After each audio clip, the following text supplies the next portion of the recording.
Part 1, Grievous wolves shall come. What remains when Rome perishes? When Rome falls, the world. Virgil and Byron. Its claims were monstrous. They passed beyond human reckoning. For it claimed to be the one divine and authoritative voice on earth, and it taught, gave judgment, and asserted, always in the same valid tone, confident that its message would outlive the transitory phenomena of doubt, change, and contradiction. It stood secure, an edifice of truth behind the ramparts of truth, which defied the many and various attacks launched by its enemies. For it claimed a strength that was not of itself, a life force and vigor imparted by a power that could not be found elsewhere, and because it could not be likened to any earthly thing, it provoked fear, bewilderment, mockery, even hate. But through the centuries it never wavered, never abandoned one item of its stupendous inheritance, never allowed the smallest rent to appear in its much derided mantle of intolerance. It inspired devotion and admiration even in those who scorned its mental discipline. It rose above conjecture, likelihood, probability. For the word by which it had been founded was also its guarantee of permanence. It provided the one answer to the immemorial question, what is truth? Lord Macaulay wrote in von Ranke's Political History of the Popes, 1840. Our schoolboys used to know of its place in history, how it saw the beginning, as it was likely to see the end, of our worldly systems, and how, in time to come, a broken arch of London Bridge might furnish a foothold from which a traveler could sketch the ruins of St. Paul's. But it would still stand monumental, unique, presenting as it did the symbols of endurance in this life and admission to an eternity beyond a rock and a key. It was the Catholic Church. But now, as even those of irreligious mind have come to realize, all that has changed. The Church has dropped its guard, surrendered its prerogatives, abandoned its fortifications, and it will be the purpose of these pages to examine how and why the transformation, hitherto regarded by its adherents and even by some of its unfriendly critics as impossible, could have happened. What follows is written, of set purpose, from the viewpoint of a traditional and still practicing Catholic. The sentiments expressed figure here in order to emphasize the heresies, novelties, and profanities that, in the name of Reformed or updated religion, have left the Church in tatters throughout the world. There is a feeling abroad that our civilization is in deadly peril. It is a recent awareness, wholly distinct from the old evangelical fears that the world, in keeping with some biblical prophecy, is coming to an end, fears that have lost much of their former simplicity, and have become more real, since the threat of nuclear war. But the end of our civilization has more sinister implications than has the actual destruction of a planet, whether that be brought about by an act of God or by a frenzy of total madness on the part of man. For civilization declines when reason is turned upside down, when the mean and the base, the ugly and corrupt, are made to appear the norms of social and cultural expressions, or, to bring it nearer to the terms of our argument, when evil, under a variety of masks, takes the place of good. We of this generation, according to our age and temperament, have become the willing, unconscious, or resentful victims of such a convulsion. Hence the air of futility that clings about us, a feeling that man has lost faith in himself and in existence as a whole. It is true, of course, that every age has suffered the setbacks of war, revolution, and natural disasters. But never before has man been left without guide or compass, without the assurance conveyed by the pressure of a hand in which he trusted. He is, in all too many instances, a separate being, divorced from reality, without the consolation of worthwhile art or background of tradition. And, most fatal of all, as the Orthodox would say, without religion. Now it used to be an accepted part of the Catholic outlook that the Church created our civilization, with the ethical standards, and the great body of revelation, on which man's attitude and destiny depend. It follows therefore, once that proposition has been accepted, that any falling off on the part of the Church must be reflected by a similar decline in the civilization it fostered, and such a decline, as evidenced by the moral and cultural expressions of our time, is everywhere visible. So it is that the mere mention of religion calls forth an automatic rejection on the part of men who have never given a thought to the Church's teaching or practice, but who feel that it should somehow remedy or control the widespread erosion. They feel contempt, and contempt is a more deadly virus than skepticism, for the Church's failure to cope with conditions that call for vital action, for its readiness to go with the stream by not speaking out against, or for even giving encouragement to, subversion, for its preachment of a watered-down version of humanism in the name of Christian charity, for the way in which, from having been the inflexible enemy of communism, clerical leaders at the highest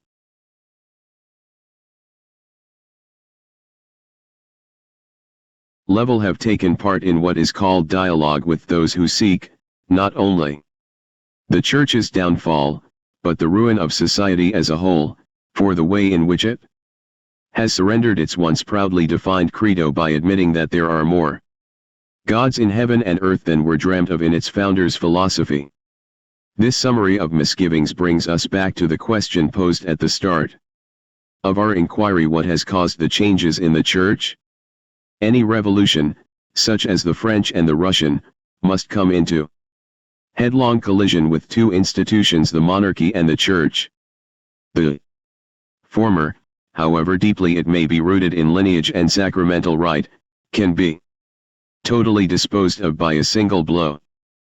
But a people's religion, however defective it may have become, cannot be so easily suppressed by any force exerted from without. Monarchy lives by acceptance, custom, and a process of recognition that can be brought to an end by the fall of a knife or the discharge of a rifle.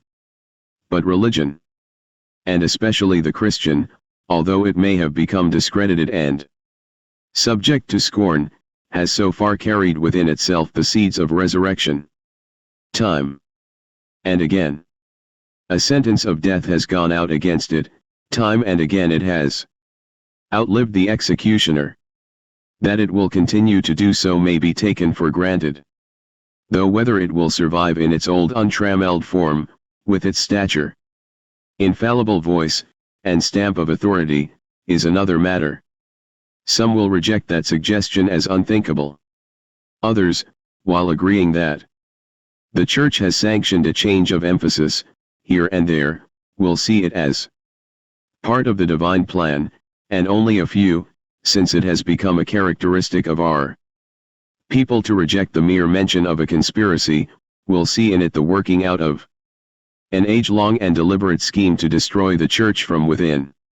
Yet there is more proof of every kind for the existence of such a conspiracy than there is for some of the commonly accepted facts of history. The Church, always a target. Because of what follows, it needs to be repeated that the average British mind does not take kindly to the idea of a plot. The very word savors of a theatrical setting, with heavily cloaked men meeting in a darkened room to plan the destruction of their enemies. But secret scheming, hidden for the most part from the academic as from the public mind, has been the background or driving force of much world history. The world of politics is bedeviled by cliques working one against another, as becomes evident when we take note of the flaws that occur in official versions of the Gunpowder Plot, the murder of Abraham Lincoln in 1865, that of the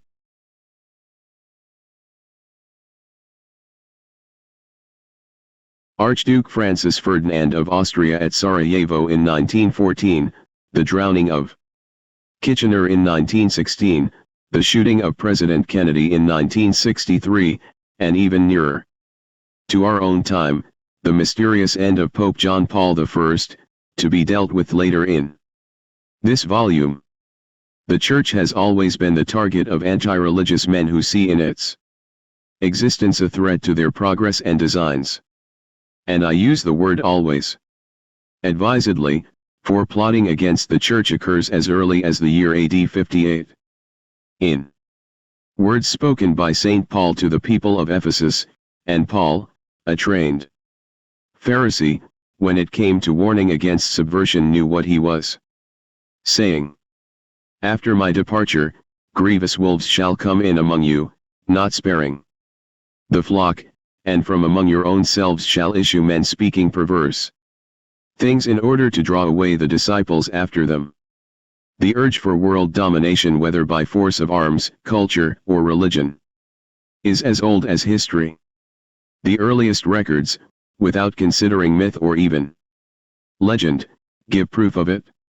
Egypt, which first dominated the thought and outlook of the East, was never a purely military state. But a warlike era emerged, we may date it from about 910 BC, with Assyria the Terrible. The rise of Babylon, short-lived, was followed by that of Persia, under Cyrus the Great. Then came a name that has never ceased to be synonymous with that of a vast empire and lordship of the known world, Rome. But all such powers, apart from being concerned with territorial gain, aimed also at imposing some political or social creed, the overthrowing of one standard belief and the elevation of another, a process that the ancients used to associate with the influence of the gods. The spread of the Arian heresy, that split Christendom throughout the 4th century, becomes a landmark. It involved all the symptoms of revolution: anarchy, treachery, and intrigue. But the underlying cause was not political. Its mainspring was religious, even theological, since it turned upon a phrase coined by Arius, the Alexandrian priest whose name was given to the movement: there must have been a time when Christ was not. That denigration of the divine being and nature of Christ, if carried to its logical conclusion, would have rendered the world that was centered on Rome to a negative state in which Europe, as we know it, would have had no future. But Rome survived, as a place of reverence for some, as a target for others, and what we now look back upon as the medieval world was filled with repercussions of the same struggle.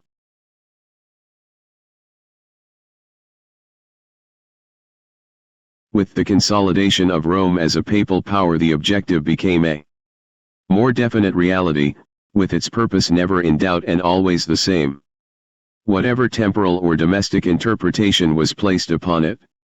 For the eyes of men, whether in France, Italy, or Spain, England or Germany, were on Peter's chair, an object of controversy that has proved more potent than gold in bearing on the mind. That was the situation in Rome during the first quarter of the 12th century, when two rival families, the Pierleoni and the Frangipani, were angling for power. Both were rich, the Pierleoni immensely so, neither was over-scrupulous, and when the Pope, Callistus II, died in 1124, both families put up a candidate for the papal throne. The Pierleonese man, Anacletus, was not thought well of, even by his friends. But he managed to outvote his rival, who was backed by the Frangipani. Anacletus's reign was short and unpopular, but he clung perilously to power until his death in 1138, when he was declared anti-pope in favor of Innocent II. So it came about that an organized clique, if only briefly, took over the Vatican, where they installed their man, a looked-for consummation that figured in the minds of international plotters until, in our own time, it came to be realized. It is a curious fact that man will suffer more readily for ideas, however crude, than he will for positive causes that affect his way of life, and when the perennial heresy of Gnosticism raised its head at the little town of Albi, in southern France. At the start of the 13th century, men flocked to it as once they had to join a crusade. But this time its principles were more extreme than those of any Christian warrior. Matter was declared to be evil, so death, which meant the ending of matter, became more desirable than life. Suicide, often brought about by men starving themselves, and their families, was a privilege and a blessing. And the very foundations of the Church, with the papal throne, were shaken as hundreds of clergy, with as many nuns, came out on the side that had more political and philosophic undertones than appear in many stories of the period. It was a life and death struggle in which the Church, under Pope Innocent III, reacted violently by setting up the Inquisition. Its purpose was to examine Albigensians who, purporting to be Orthodox, had entered the Church, and occupied some of its most exalted places in order to undermine authority and set up, in every sphere, a system of common ownership. The capture of the papacy was, of course, their main objective, although most histories of the time are more concerned with the fate of those who failed to recite the Our Father correctly before their questioners.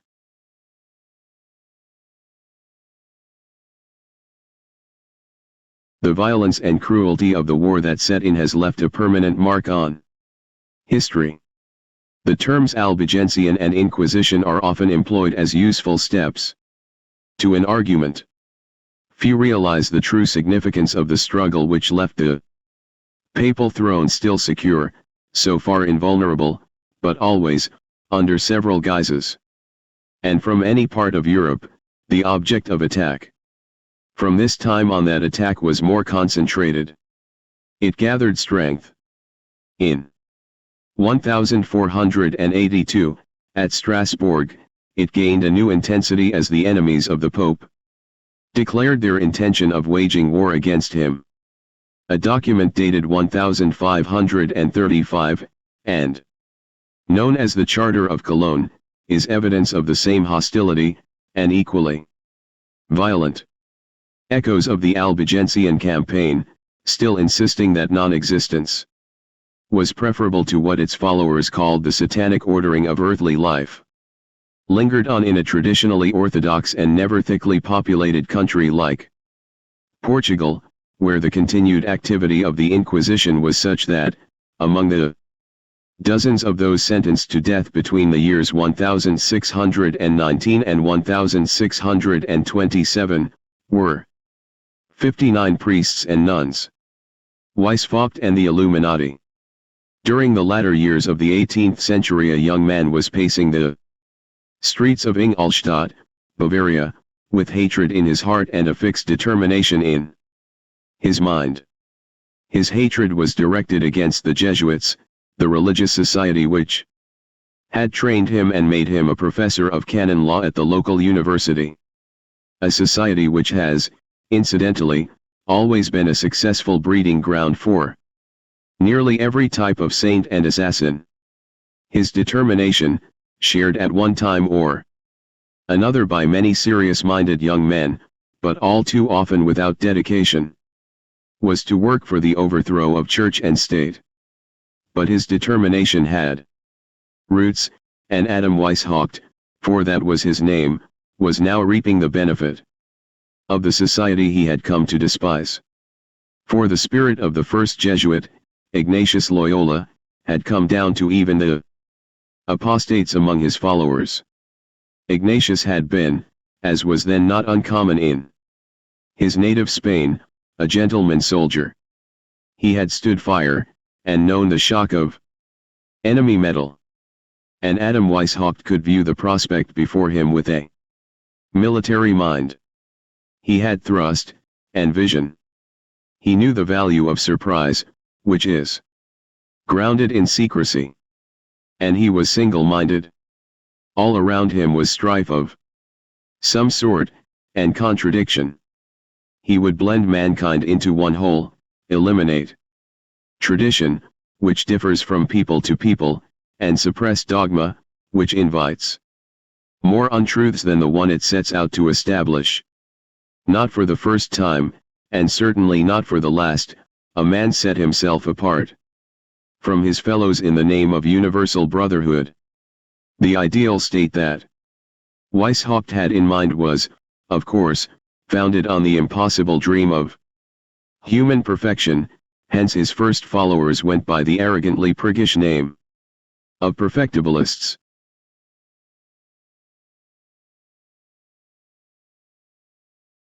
But it soon became clear that moral impeccability was less conducive to his ends than mental enlightenment, and on the first day of May, 1776, the secret society that was to profoundly affect much subsequent history came into existence as the Illuminati.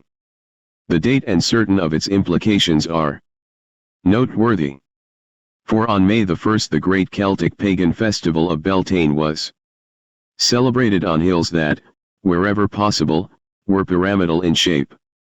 The Illuminati had by then, according to a plan they had made known in Munich in the previous year, decided on a most ambitious line of conduct. It would form and control public opinion. It would amalgamate religions by dissolving all the differences of belief and ritual that had kept them apart, and it would take over the papacy and place an agent of its own in the chair of Peter. A further project was to bring down the French monarchy, which had long been a powerful influence, second only to the papacy, in maintaining the existing European order. To that end a most efficient go-between was found in the person of one Joseph Balsamo, better known as Cagliostro, one of the world's most agile performers on the make-believe stage. He was backed financially, as are most if not all anarchistic leaders, by a group of bankers under the House of Rothschild. It was under their direction that the long-range and worldwide plans of the Illuminati were drawn up. Cagliostro's excursions in the realm of the occult have earned him a variety of epithets. He was charlatan, astrologer, the possessor of the secret of eternal youth and of the great universal medicine.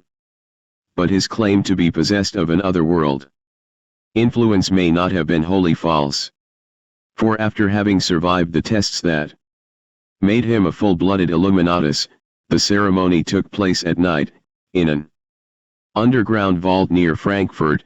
He journeyed from country to country, in a black varnished coach that was decorated with magic symbols, imposing his arts upon the most influential circles, yet always with an eye on the French court, where he soon picked on Marie Antoinette as its most valuable and susceptible member. How he finally overreached himself, in perpetrating the swindle of the diamond necklace, is part of the preparatory process that led to the outbreak of the French Revolution. He died most miserably in Rome, but not without leaving a reputation that still poses questions, and which is typical of the formidable effects derived from contact with the Illuminati. As part of the secrecy that masked its strength, and also perhaps from a juvenile wish to claim classical connections, the leaders of the society adopted classical names, mostly from Greek or Roman myth and history.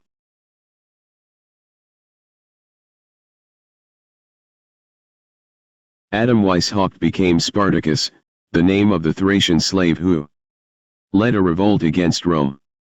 His second in command, Baron Niga, chose Philo after the Neoplatonic philosopher. The uncouth-sounding Franz Zwack elected to be Cato, the Roman statesman. The Marquis Costanzo, for the Illuminati, made free with titles, became Diomedes, one of the Greek leaders in the Trojan War, while a certain Francis Marierouet, undersized, warped, and wizened, coined a name for himself that was destined to sound through the popular consciousness like a miniature thunderclap. Voltaire It is a common enough procedure for the casual reader to glance at, or even study, the names of those who directed the anti-Bourbon fury that swept over Paris, and most of France, without realizing that much of it stemmed from the Illuminati, whose members were prominent in the short-lived committees and assemblies spawned by the Revolution. Mirabeau and Danton were two of its nearly gigantic figures. Dapper little Robespierre supplied the consistency, and the tortuous Fouché the self-preserving cunning, of ice-cold brains. Talleyrand limped his way over obstacles that proved fatal to more active men. Camille Desmoulins exhibited an adolescent faith in his fellows. Marshals Murat, Massena, Bernadotte, and Soult followed the direction of Napoleon's bicorn hat and drove his enemies from field after field. Kellerman, as heavy as his name, remained firmly booted and spurred, unlike Lafayette, who could change his royal uniform for the garb of a republican or a diplomat. All these were Illuminati. Some worked with open eyes, actual accomplices. Others, like Desmoulins, were enthusiasts or dupes.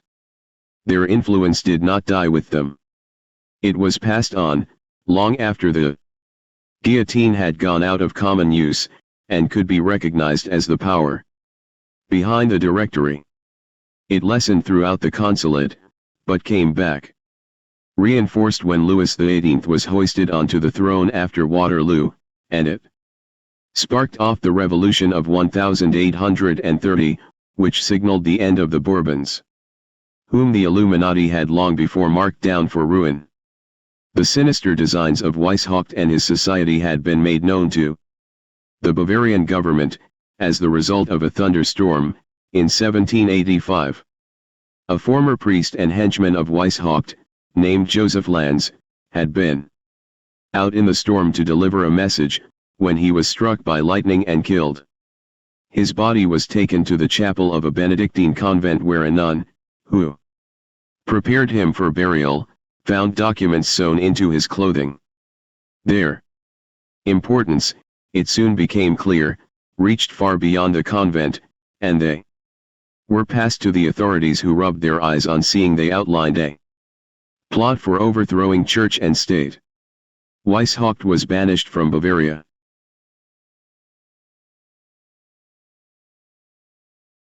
But he promptly fell on his feet again by being protected and pensioned by the Prince of Saxe-Gotha. By the time of Weishaupt's death in 1830, the hand of his society could be detected in countries other than France, though its workings were sometimes indistinguishable from those of the more politically minded Italian movement, the Carbonari, charcoal burners. That society had been founded by Magella in Naples at the time of the former Marshal Murat, who had been created King of Naples by Napoleon. Its declared object was to drive out foreigners and to set up a republican constitution. Signs and symbols. The peculiar strength of such bodies has always been their secrecy, and this was in no way impugned by the signs and symbols they adopted. Sometimes they had an affected occult significance that was meant to be impressive, and this often led them to introduce merely puerile, absurd, or even unpleasant rites of initiation. There was, for instance, one Illuminati circle that persuaded candidates to enter a bath of water, persuaded, that is, by pulling them towards the bath by means of a piece of string that was tied to their genitals. And it was this perverted sexual obsession that made some of Weishaupt's disciples undergo self-castration. But some rites and symbols derived an undeniable significance from what is generally called black magic, or from the invocation of a satanic power whose potency runs like a sinister streak through pages of biblical, legendary, and historically verified writing. By symbols, said Thomas Carlyle in Sartor Resartus, is man guided and commanded, made happy, made wretched. He everywhere finds himself surrounded with symbols, recognized as such or not recognized. The Illuminati made use of a shape that was probably old when Egypt reached its peak, that of a pyramid, or triangle, which has long been known to initiates as a sign of mystic or solar faith. At the top of that pyramid, or sometimes at its base, was, and in fact still is, the image of a separate human eye, which has been variously referred to as the open eye of Lucifer, the morning star, or the eternal watcher of the world, and the human scene. The pyramid was one of the symbols that represented the unknown and nameless deity in pre-Christian cults. Centuries later it was resurrected as a symbol of the destruction of the Catholic Church, and when the first phase of that destruction had been brought about, as we shall see, by those who had infiltrated and since occupied some of the highest places in the church, they reproduced it as a sign of their success. It overlooked the crowds who gathered for the Philadelphia Eucharistic Congress in 1976. It was taken up by the Jesuits who edited the Society's year book, and it appeared on a series of Vatican stamps issued in 1978. Vatican stamps.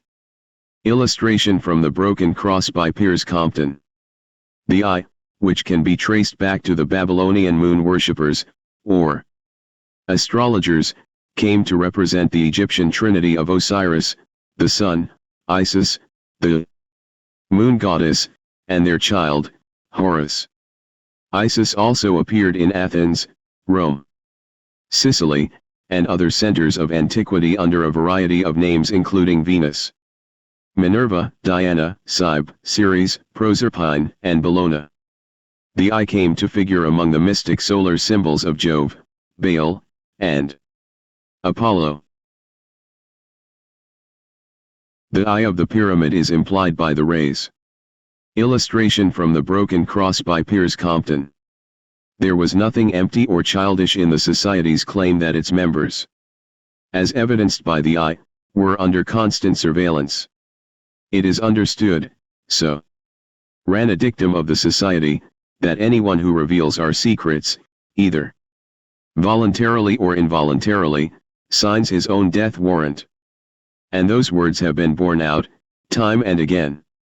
One of the first to give an instance of this was a Frenchman, named Lescure, whose son had played a briefly prominent part in the Revolution. Lescure Sr. was admitted to the cult of the eye and the pyramid. But he soon repented, refused to attend their gatherings, was looked upon as a possible danger to his erstwhile brethren, and died suddenly of poison. In his last lucid moments he blamed that impious horde of the Illuminati for his death. Permanent instructions of the Alta Vendita. Mention has already been made of the Carbonari, the supreme directory of which, known as the Alta Vendita, became a kind of nucleus for all the secret societies spread through Italy. In organization and intention it was much the same as the Illuminati. Its leaders adopted a similar brand of whimsical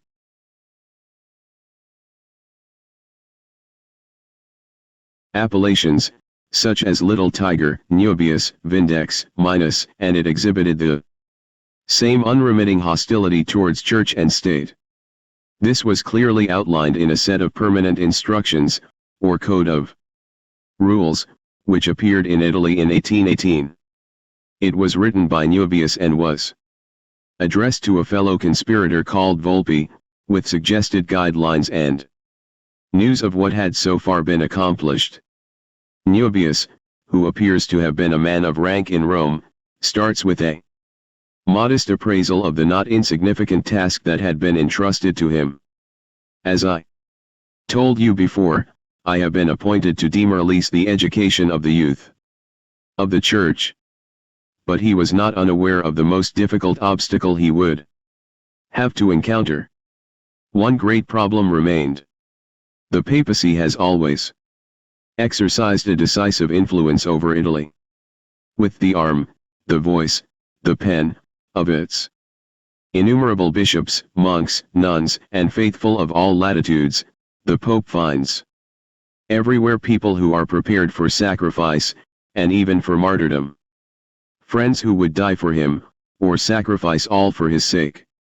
It is a mighty lever, the full power of which few popes have understood, and which has yet been used but partially. Our final aim is that of Voltaire, and that of the French Revolution, the complete annihilation of Catholicism, and ultimately of Christianity. Were Christianity to survive, even upon the ruins of Rome, it would, a little later on, revive and live. Take no notice of those boastful and vainglorious Frenchmen, and thick-headed Germans, and hypochondriacal Englishmen, who think it possible to end Catholicism by an obscene song, or by a contemptible sarcasm. Catholicism has a vitality which survives such attacks with ease. She has seen adversaries more implacable, and more terrible far, and sometimes has taken a malicious pleasure in baptizing with holy water the most rabid amongst them. Therefore the papacy has been for 1700 years interwoven with the history of Italy. Italy can neither breathe nor move without the leave of the Supreme Pontiff. With him, she has the 100 arms of Briareus; without him, she is condemned to a lamentable impotency. Such a state of things must not continue. It is necessary to seek a remedy. Very well. The remedy is at hand. The Pope, whoever he may be, will never enter into a secret society. It therefore becomes the duty of the secret societies to make the first advance to the Church, and to the Pope, with the object of conquering both. The work for which we gird ourselves is not the work of a day, nor of a month, nor of a year. It may last for many years, perhaps a century. In our ranks the soldier dies, but the work is continued. We do not at present intend to gain the Pope to our cause.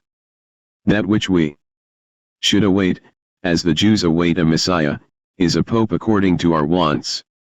We require a Pope for ourselves, if such a Pope were possible. With such a one we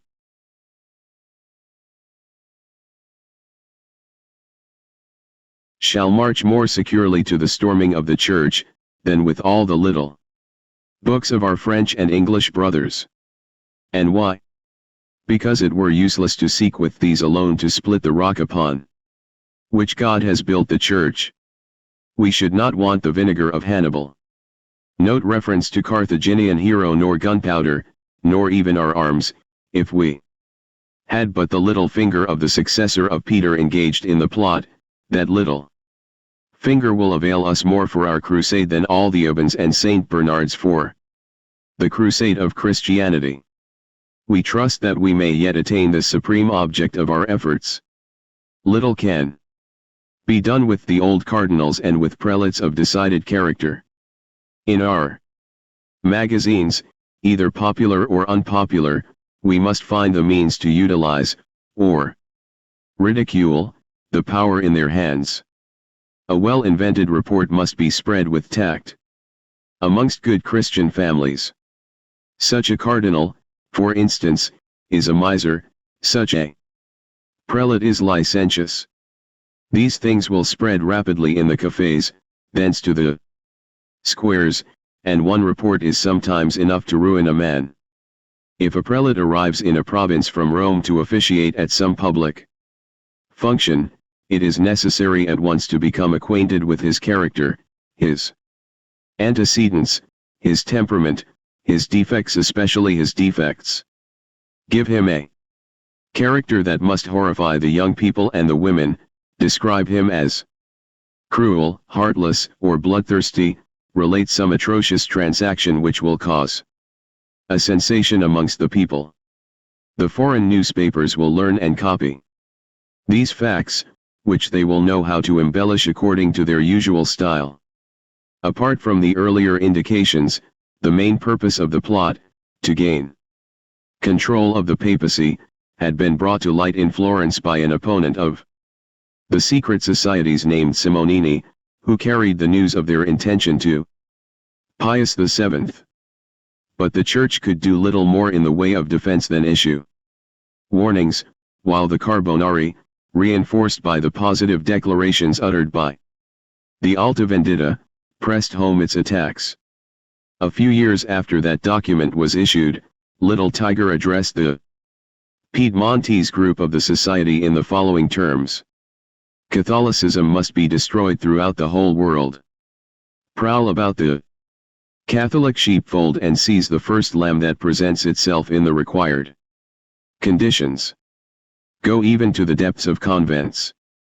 In a few years the young clergy will have, by the force of events, invaded all the functions. They will govern, administer, and judge. They will be called upon to choose the pontiff who will reign, and the pontiff, like the greater part of his contemporaries, will be necessarily imbued with the principles which we are about to put into circulation.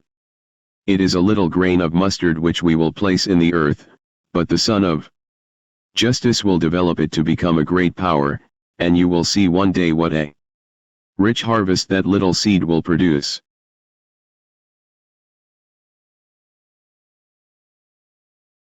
The policy of infiltration had already been put into effect, and Little Tiger was soon claiming that a new breed of priests, talented young men who were likely to rise high in the hierarchy, had been trained to take over and destroy the Church. And that was no empty boast, since in 1824 he was telling Nubius, "There are certain members of the clergy, especially in Rome, who have swallowed the bait, hook, line, and sinker. The persistence, the thoroughness, and the single-minded purpose of the societies which, then as now, was not to be found outside them, was never in doubt. Let the clergy march under your banner in the belief that they march under the banner of the apostolic keys. Do not fear to slip into the religious communities, into the very midst of their flock. Let our agents study with care the personnel of those confraternity men, put them under the pastoral staff of some virtuous priest, well known but credulous and easy to be deceived. Then infiltrate the poison into those chosen hearts, infiltrate it by little doses as if by chance." This was soon followed by a confident assessment of the inroads that the societies had already made. In Italy, they count among their numbers more than 800 priests, among whom are many professors and prelates as well as some bishops and cardinals. It was claimed that many of the Spanish clergy were also involved. But, as Nubius constantly repeated, all interim victories would be hollow until a pope who was part of their ultimate design was occupying Peter's chair. When that is accomplished, he wrote in 1843, you will have established a revolution, led by the tiara and the pluvial, ceremonial, cape, a revolution brought about with little force, but which will strike a flame in the four corners of the world. There was a feeling of change in the air, a change that would extend beyond the boundaries of the Church and transform many facets of existence. Little Tiger summed it up hopefully to Nubius in 1846, all feel that the old world is cracking. And his finger must have been on the pulse of events, for 2 years later a highly select body of secret initiates who called themselves the League of 12 Just Men of the Illuminati, financed Karl Marx to write the Communist Manifesto, and within months Europe was rocking with revolution. But Nubius did not live long enough to sample whatever benefits might have come about. For activated by rumors, whether true or false, that he was letting his tongue wag too freely, the all-seeing eye was turned in his direction and Nubius succumbed to a dose of poison.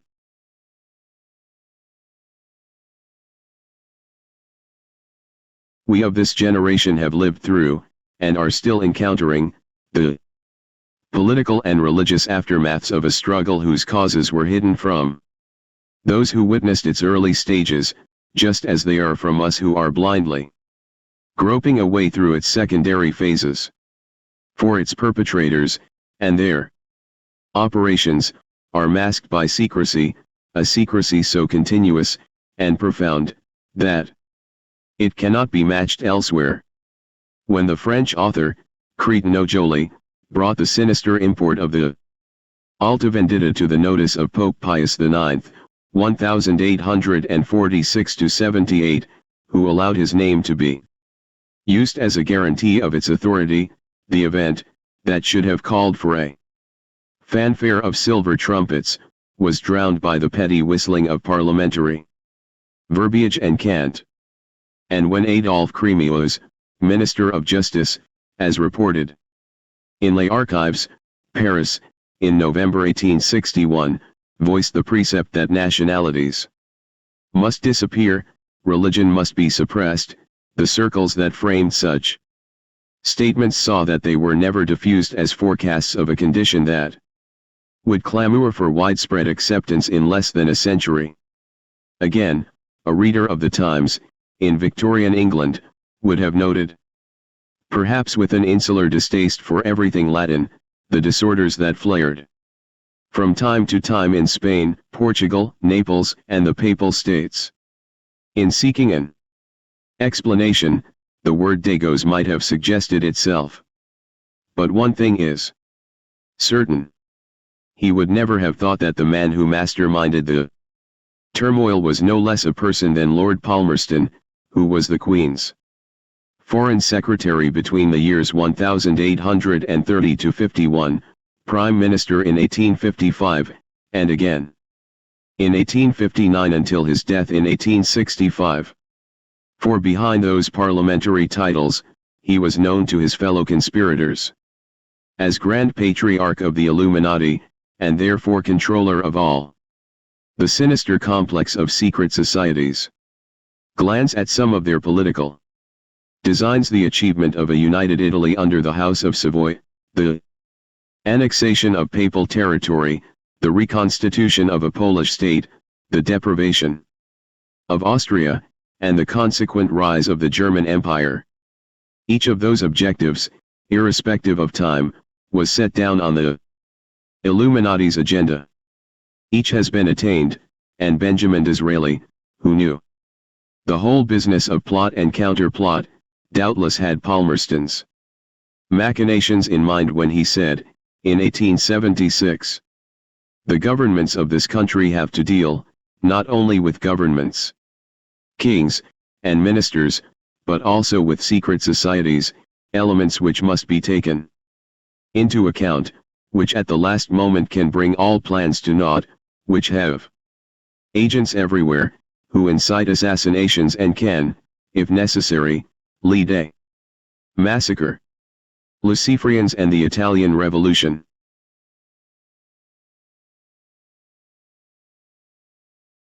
The leaders of the Italian Revolution, Mazzini, Garibaldi, and Cavour, were the servants of the eye, while such monarchs of the time as Victor Emmanuel II and Napoleon III also came within its radius. Throughout the remainder of the century the attack on orthodoxy gathered weight. In 1881 the Prime Minister of France, Leon Gambetta, could openly declare, "Clericalism, that is the enemy." A more popular orator roared, "I spit upon the rotting corpse of the papacy." And the same year provided ample evidence of the hostility that was ready to break out in the most unexpected parts of the continent.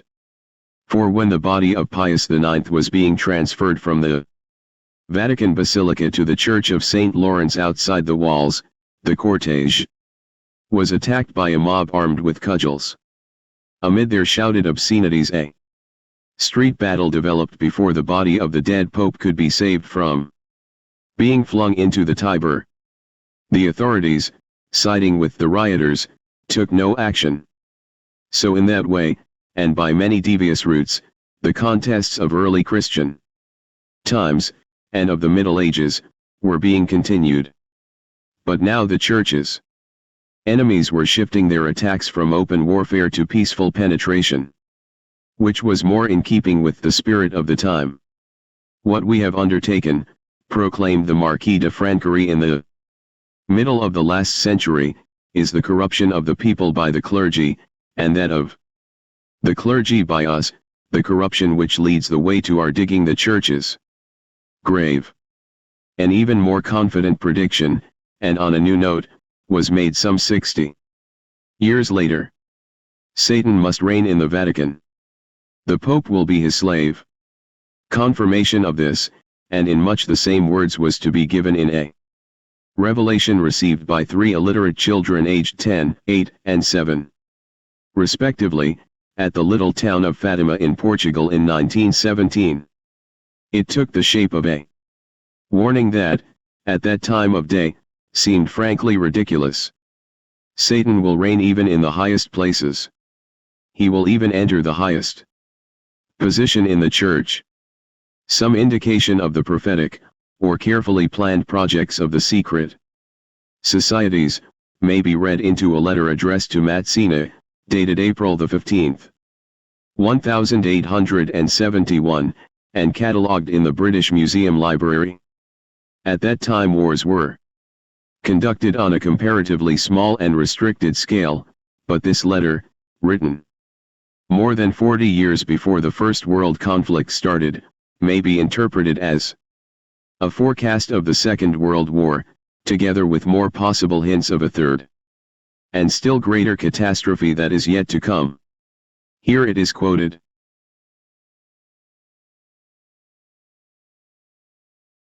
We will unleash the nihilists and atheists, and we will provoke a formidable social catastrophe which, in all its horror, will show clearly to the nations the effect of absolute atheism, original savagery, and the most bloody turmoil.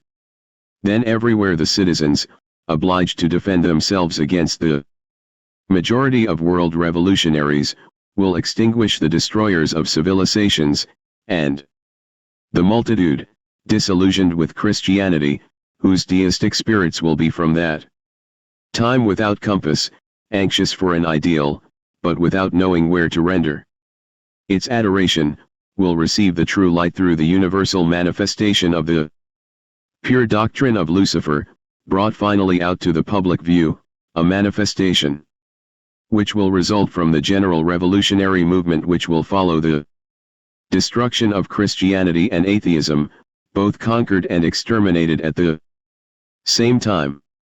In the above a term is used that, in the course of these pages, may call for clarification. It needs to be understood that the enemies of the Church were not atheists according to the commonly accepted meaning. They rejected religion as represented by the Christian God, whom they refer to as Adonai, a being who has, they say, condemned the human race to a recurring round of suffering and darkness. But their intelligence calls for the recognition of a God, and they found one in Lucifer, son of the morning and bearer of light, the brightest of the archangels, who led the heavenly revolution in a bid to make himself the equal of God. The highly developed Luciferian creed, until the end of the 1939 war, was directed throughout the world from a center in Switzerland. Since that time its headquarters have been located in the Harold Pratt Building, New York. But although such places may be named, the veil of secrecy surrounding the inner circle of world government has never been broken. Nothing else in the world has remained so hidden, so intact, and the existence of such an inner circle was acknowledged by no less a person than Mazzini, who, although one of the arch-conspirators, was compelled to admit, in a letter written shortly before his death to a Dr. Briadenston, "We form an association of brothers in all points of the globe. Yet there is one unseen who can hardly be felt, yet it weighs on us. Whence comes it? Where is it?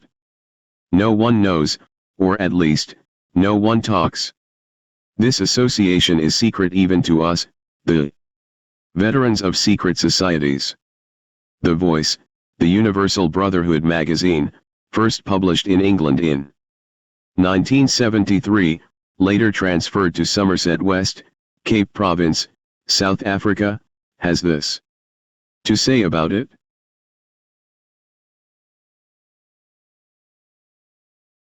The elder brothers of the race usually move through the world unknown. They seek no recognition, preferring to serve behind the scenes. In his often quoted book 1984, George Orwell refers to this inner party, or universal brotherhood, and how, apart from its secrecy, the fact of its not being an organization in the usual sense makes it invulnerable. While Sir Winston Churchill, in his study of great contemporaries, says, "Once the apparatus of power is in the hands of the brotherhood, all opposition, all contrary opinions, must be extinguished by death." And there are enough strange deaths recorded even in these pages to make one pause over that. The introduction of Satan as a fresh element in the struggle met with less response in heterodox England than it did upon the continent. For there, belief in the positive power of evil, and cases of diabolical possession, were not always regarded as moonshine.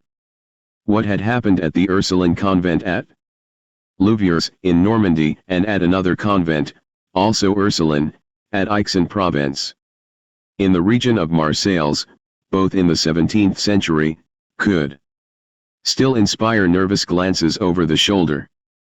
At Louviers, young nuns and novices had their attended black masses, where the host was consecrated over the private parts of a woman stretched upon the altar. Portions of the host had then been inserted into those parts. One of the Franciscan friars who served the convent dealt in love philtres made of the sacramental wafer dipped in menstrual blood and that of murdered babies. At the other convent, a young girl had writhed on the ground, exposing every part of her body, and screaming obscenities relating to sodomy and cannibalism. Other members of the community claimed that their minds and bodies were being tormented by Beelzebub, the demon worshipped by the Philistines, the so-called Lord of the Flies, because he appeared dripping sacrificial blood that attracted hordes of flying insects. In both cases the evil influence was traced to satanically inspired priests, who perished at the stake.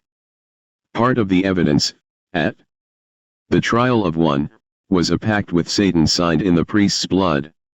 Later in the same century the Abbé Guibourg celebrated the same kind of mock religious rite, sometimes with the help of Madame de Montespan, one of the fading mistresses of Louis XIV, who took part in the hope of reviving the king's passion for her.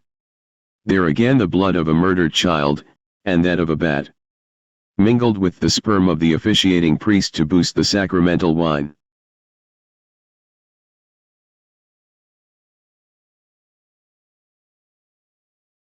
It was common for the mock celebrant on such occasions to wear a cardinal's robes.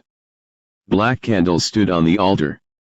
The cross was in evidence, but reversed, and there were pictures showing a crucifix being trampled by a goat, a star, a black moon, and a serpent figured in erotic paintings around the walls. And the only name spoken in reverence was that of Lucifer. Initiates frequently received communion at a properly constituted church, but it was only to carry the host away in their mouths and then to feed it to animals and mice. A typical black magic center, or temple of Satan, was set up in Rome in 1895. A group of interested people, curious to sample its meaning, somehow managed to penetrate a little beyond its threshold, and what they saw was described by one of them, Domenico Margiotta. Its lateral walls were hung with magnificent red and black damask draperies. At the further end was a great piece of tapestry upon which was the figure of Satan, at whose feet was an altar. Here and there were arranged triangles, squares, and other symbolic signs. All around stood gilt chairs. Each of these, in the molding which cupped its back, had a glass eye, the interior of which was lighted by electricity, while in the middle of the temple stood a curious throne, that of the great satanic pontiff. Something in the silent atmosphere of the room terrified them, and they left. More quickly than they had entered. Cardinal Rampolla. With the Illuminati raising its head again, and even as far afield as Russia. There were signs that its influence had penetrated the top level of the Church. It had done so in the person of Cardinal Mariano Rampolla, 1843 to 1913, one of those significant, yet shadowy, and largely unknown figures whose like can be found only in the covertly sinister pages of Vatican history.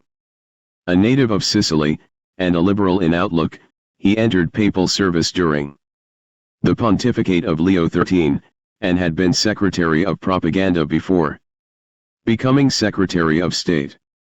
An Englishman who claimed to have known him, and to have made him acquainted with the occult, was Aleister Crowley, who had been born in the then demulcent town of Leamington in 1875, and who had then passed, by way of Cambridge, to become one of the most controversial figures in the world of mystery.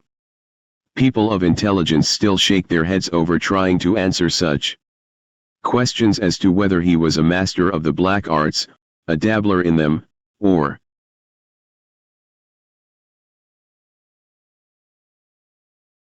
merely a pretender. Somerset Maugham, who knew him well, gave his opinion that Crowley was a fake, but not wholly a fake. He was certainly, as shown by his writings, a master of corruption. For what may be most charitably called his spiritual aspirations were tempered by a blatant sensualism. It was through the flesh that his being leapt out to embrace mystery. The images that passed into his mind came out deformed, often with a sexual connotation, and, like others of his kind who wander on the border of the unknown, he found comfort in sheltering behind a variety of fantastic names such as Therion, Count Vladimir Zverov, Prince Jiva Khan, the Laird of Boleskine, a title that he tried to live up to by wearing a kilt. To his mother he was the great beast, from the apocalypse. Crowley responded by calling her a brainless bigot. By filing his two canine teeth he made them into fangs, which enabled him to implant a vampire's kiss on the throat or wrist of any woman who was unlucky enough to meet him. He married Rose Kelly, a sister of the painter Sir Gerald, who later became president of the Royal Academy. She was a weak subnormal creature, who could evidently overlook his pleasant little way of hanging a mistress upside down by her heels in a wardrobe. Just as she could agree with the names he bestowed upon their daughter, Inud, Ahotor Hecate Sappho Jezebel Lilith. Whether or not there was any definite connection between Rampolla and Crowley, the cardinal's steady rise in the hierarchy offered a solid contrast to Crowley's futile preoccupation with the societies of the Golden Dawn and the Oriental Templars, to which were affiliated such bodies as the Knights of the Holy Spirit, the Occult Church of the Holy Grail, the Hermetic Brotherhood of Light, the Order of Enoch, the Rite of Memphis, and the Rite of Mizraim. When Leo XIII died in 1903, and a conclave was called to elect his successor, Rampolla was known to be well in the running. His nearest rival was the Patriarch of Venice, Cardinal Sarto, a less impressive figure, as the world judges, but with an aura of goodness, or even natural saintliness about him, that Rampolla lacked. At the first scrutiny, 25 votes were in his favor, while Sarto polled only 5. As the voting proceeded, the latter steadily increased his standing, but Rampolla continued to forge ahead. That seemed to have established the pattern of the voting, and, as though to accelerate its obvious result, the French foreign minister took the unusual step of requesting his countrymen among the cardinals to back Rampolla.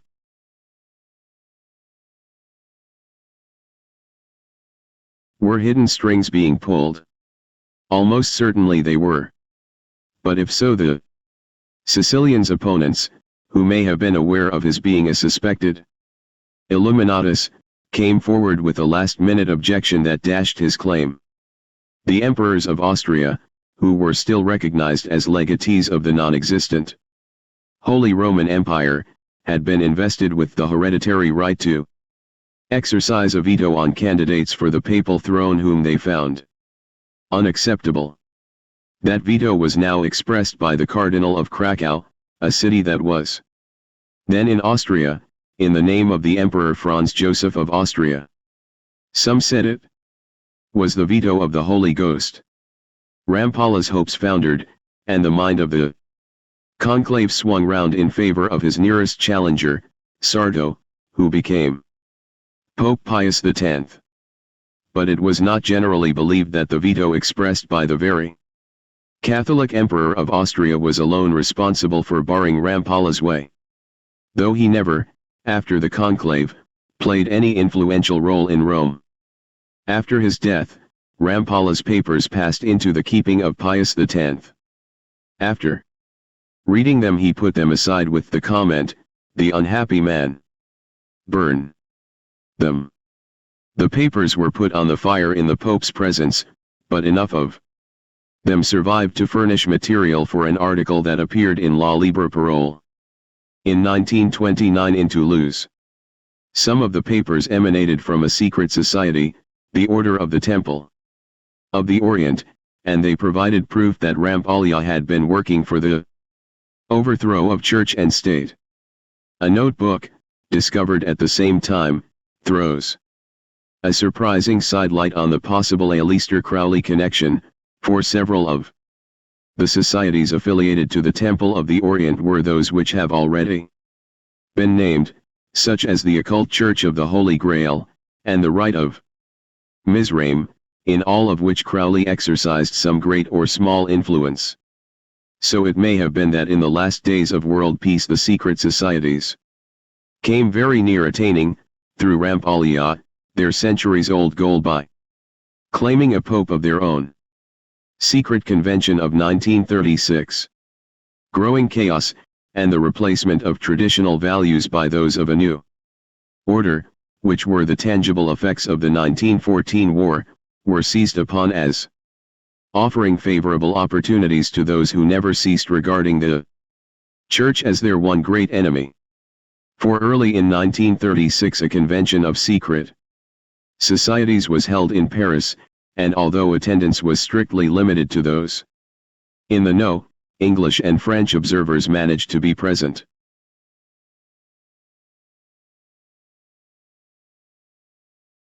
Their accounts of the meeting appeared in the Catholic Gazette of February 1936, and a few weeks later in Le Réveil du Peuple, a Paris weekly. No one could fail to notice how closely the sentiments and topics that were there treated correspond to those put forward by Nubius and in the Alta Vendita more than a century before. What follows is a slightly shortened copy of the English version. As long as there remains any moral conception of the social order, and until all faith, patriotism, and dignity are uprooted, our reign over the world shall not come. We have already fulfilled part of our work, and yet we cannot claim that the whole of our work is done. We still have a long way to go before we can overthrow our main opponent, the Catholic Church. We must always bear in mind that the Catholic Church is the only institution which has stood, and which will, as long as it remains in existence, stand in our way. The Catholic Church, with its methodical work and her edifying moral teachings, will always keep her children in such a state of mind as to make them too self-respecting to yield to our domination. That is why we have been striving to discover the best way of shaking the Catholic Church to her very foundations. We have spread the spirit of revolt and false liberalism among the nations so as to persuade them away from their faith and even to make them ashamed of professing the precepts of their religion, and obeying the commandments of their church. We have brought many of them to boast of being atheists, and more than that, to glory in being descendants of the ape. We have given them new theories, impossible of realization, such as communism, anarchism, and socialism, which are now serving our purposes. They have accepted them with the greatest enthusiasm, without realizing that those theories are ours, and that they constitute the most powerful instrument against themselves. We have blackened the Catholic Church with the most ignominious calumnies, we have stained her history, and disgraced even her noblest activities. We have imparted to her the wrongs of her enemies, and have brought these latter to stand more closely by our side. So much so that we are now witnessing, to our greatest satisfaction, rebellions against the Church in several countries. We have turned her clergy into objects of hatred and ridicule, we have subjected them to the hate of the crowd. We have caused the practice of the Catholic religion to be considered out of date and a mere waste of time. We have founded many secret associations which work for our purpose, under our orders and our directions. So far, we have considered our strategy in our attacks upon the Church from the outside. But this is not all. Let us explain how we have gone further in our work to hasten the ruin of the Catholic Church, and how we have penetrated into her most intimate circles, and have brought even some of her clergy to be pioneers of our cause. Apart from the influence of our philosophy, we have taken other steps to secure a breach in the Catholic Church. Let me explain how this has been done. We have induced some of our children to join the Catholic body with the explicit intention that they should work in a still more efficient way for the disintegration of the Catholic Church, by creating scandals within her. We are grateful to Protestants for their loyalty to our wishes, although most of them are, in the sincerity of their faith, unaware of their loyalty to us. We are grateful to them for the wonderful help they are giving us in our fight against the stronghold of Christian civilization, and in our preparations for the advent of our supremacy over the whole world. So far we have succeeded in overthrowing most of the thrones of Europe. The rest will follow in the near future. Russia has already worshipped our rule.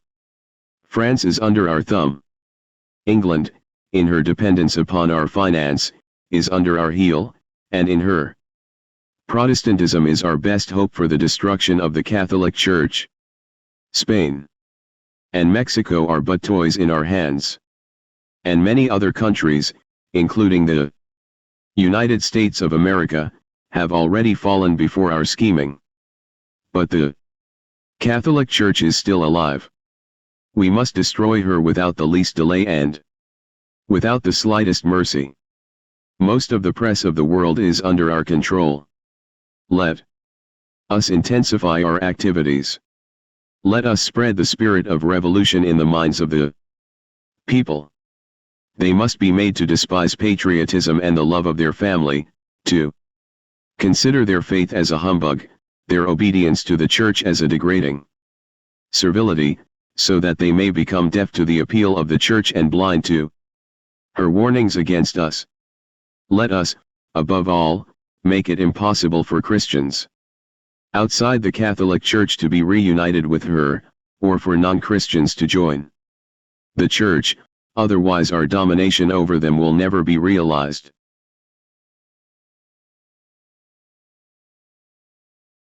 Part 2, Roncalli. Our moral and political world is undermined with passages, cellars, and sewers. Goethe. The pontificate of Pius XII, 1939–58, found the Church in a highly flourishing condition. It was exerting its legitimate effect upon the Western world. More and more people were acquiring a fuller realization, or at least a glimmering, of the Catholic ideal. In England an average of 10,000 people yearly, and in the United States some 70,000 in 1 year alone, were said to have gone over to Rome, and these converts included not a few who could be classified as prominent in various walks of life. Entire houses of Anglican religious, who had favored high church practices, sometimes followed suit. The record number of those training to be priests and nuns promised well for the church's future. The tide of opposition resulting from the Reformation was on the turn. The signs of Catholic revival were spreading throughout a most unexpected quarter, the English-speaking world. Those things, strangely enough, coincided with the rise of communism, and the widespread collapse of moral and social values that followed the 1939 war. During that war, which left communism in the ascendant, the Vatican had been one of the few completely neutral centers in the world, which caused it to be adversely criticized by communists who interpreted that attitude as latent partisanship for the other side, and that criticism was strengthened when the Pope passed sentence of excommunication on Catholics who joined, or in any way aided, the Communist Party. This was an extension of the warning conveyed by the previous Pope, Pius XI, in his encyclical Quadragesimo Anno, no one can be at the same time a sincere Catholic and a socialist properly so called. Those words had doubtless been written with an eye on continental rather than English-speaking exponents of democracy.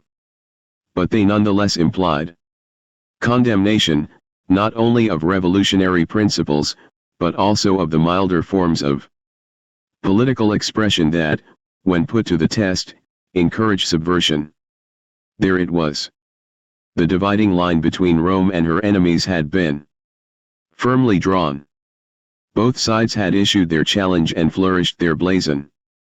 One was inspired by a messianic though non-religious fervor that promised better things once the existing form of society had been dissolved, the other secure in its reliance on a supernatural promise which meant that it would not, could not, compromise.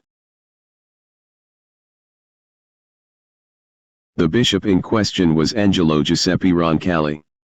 Born in 1881, and ordained in 1904, he soon attracted the notice of the Vatican, as a doctor of theology and a professor of ecclesiastical history. In 1921 he was assigned to the Congregation of Propaganda, and after being consecrated bishop, in 1935, he entered the diplomatic service of the Church. His first appointments were in the Balkan, a part of the world that was far from being favorably disposed towards any Catholic influence, as Roncalli discovered. As apostolic visitor, or charge d'affaires of the Holy See at Sofia, he became involved in diplomatic difficulties with the king, and these took on a more petty, but personal aspect when in 1935, he was transferred as apostolic delegate to Istanbul.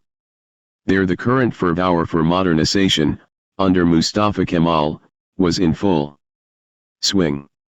Some of his laws came down heavily on religion, Islamic as well as Christian, and the wearing of any kind of clerical garb, in public was strictly forbidden.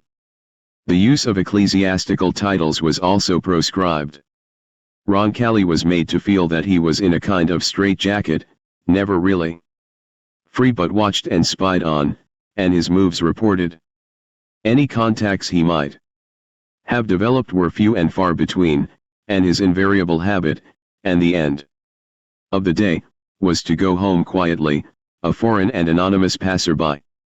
One evening he felt unusually tired, and without undressing or putting out the light, he flung himself on the bed. On the walls were reminders of his earlier life. The photographs of relatives, and of the village on the Lombardy plain where they had grown up together. He closed his eyes and murmured his usual prayers. In a kind of vision he saw the faces of people, those he had heedlessly passed on the street that day, float out of a mist before him. Among them was the face of an old man with white hair and an olive skin that gave him an almost oriental look. What followed may have been a dream, or so it appeared to have been. When daylight came, but in the quiet room Roncalli distinctly heard the old man ask, "Do you recognize me?" And without knowing what prompted him, Roncalli answered, "I do, always." His visitor went on, "I came because you called me. You are on the way. Though you still have much to learn. But are you ready?" Roncalli never experienced the slightest doubt. It had all been prepared for him. He said, "I wait for you, master."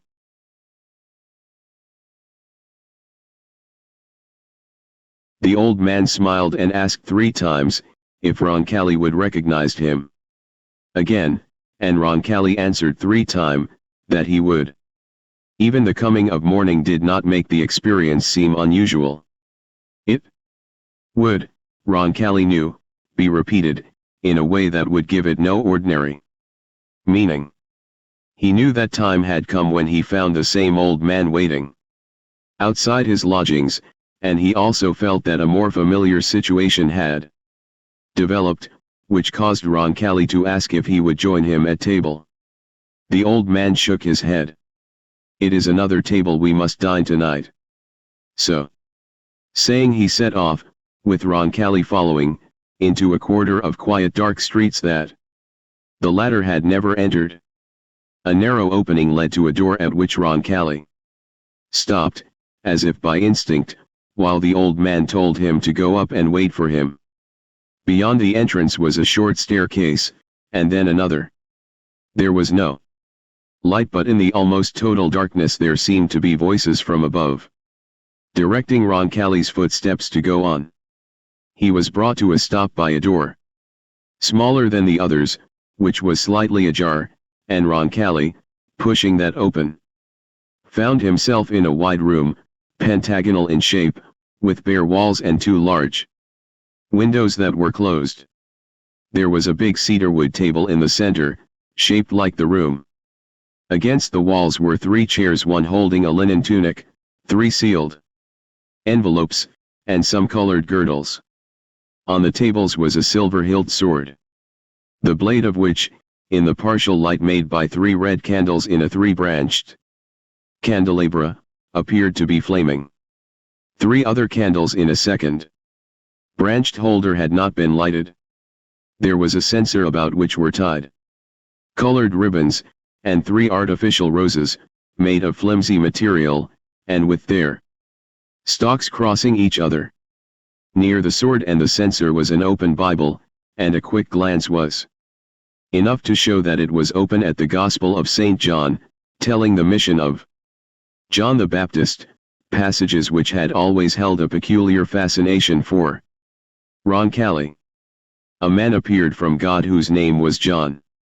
The name John acquires a special significance in secret societies, who make a point of meeting on December 27th, the feast of the Evangelist, and on June 24th, feast day of the Baptist. They frequently refer to the holy saints John.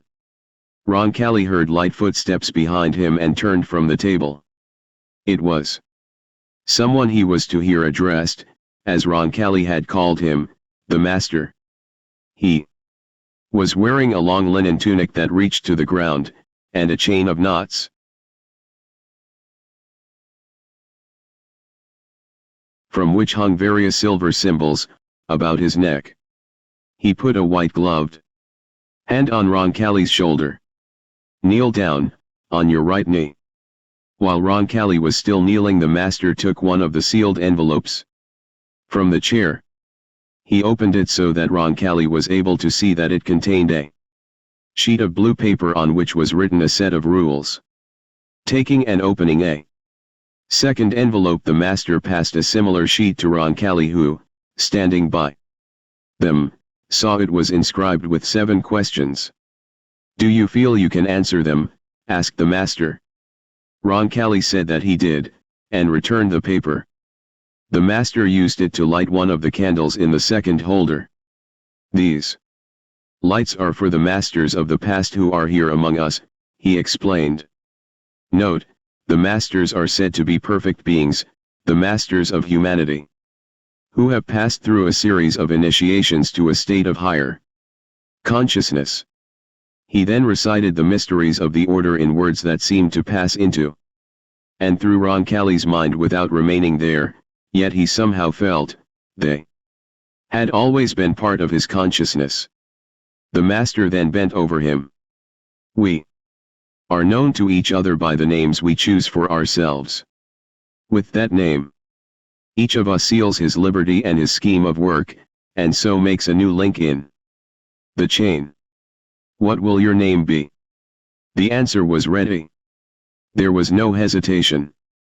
Johannes, said the disciple. Always ready to his mind, was his favorite gospel. The master took up the sword, approached Roncalli, and placed the tip of the blade upon his head, and with its touch something that Roncalli could only liken to exquisite amazement, new and irrepressible, flowed into every part of his being. The master sensed his wonder. What you feel at this moment, Johannes, many others have felt before you. Myself, the masters of the past, and other brethren throughout the world. You think of it as light, but it has no name. They exchanged brotherly greetings, and the master kissed the other 7 times. Then he spoke in whispers, making Roncalli aware of the signs, gestures that have to be performed, and rites to be carried out daily, at precise moments, which correspond to certain stages in the passage of the sun.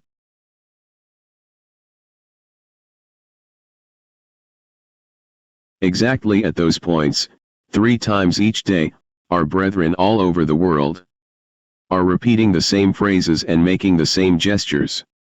Their strength is very great, and it stretches far.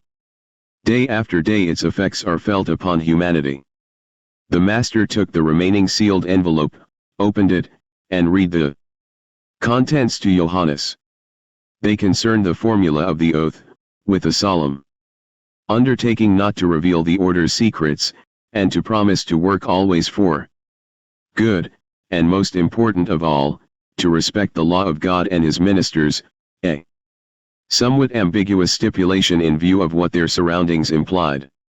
Johannes appended his name to the paper, together with a sign and a number that the master showed him. That confirmed his degree and entry into the order, and once again a feeling of unearthly strength welled through his being. The master took the paper, folded it 7 times, and requested Johannes to place it on the point of the sword. Once again a sudden flame ran down the length of the blade. This was carried over to the candles that were still giving light for the masters of the past. The flames consumed it, and the master scattered the ashes. He then reminded Johannes of the solemnity of the oath he had taken, and how it would convey a sense of freedom, real freedom, that was known in general to the brethren. He then kissed Johannes, who was too overcome to respond by word or gesture, and could only weep. A few weeks later Johannes, or Roncalli, as we must again continue to call him, was told that he was now sufficiently versed in the cult to figure in its next conclusive phase, that of entering the temple.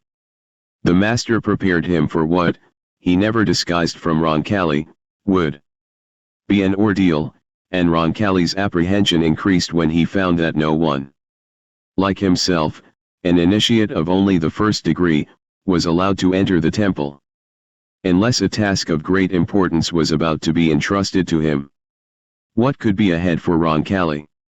Did the vision of a certain chair, or throne, take shape in his mind as he made his way to the temple? There the brethren were assembled, another indication that Roncalli had been picked for some special mission. On the walls were the mysterious words Azarth Azroth, and Tetragrammaton. The latter stands for the terrible, ineffable, and unpronounceable name of the Creator of the universe, which was said to have been inscribed on the upper face of the cubicle, or foundation stone, in the Holy of Holies in the temple at Jerusalem.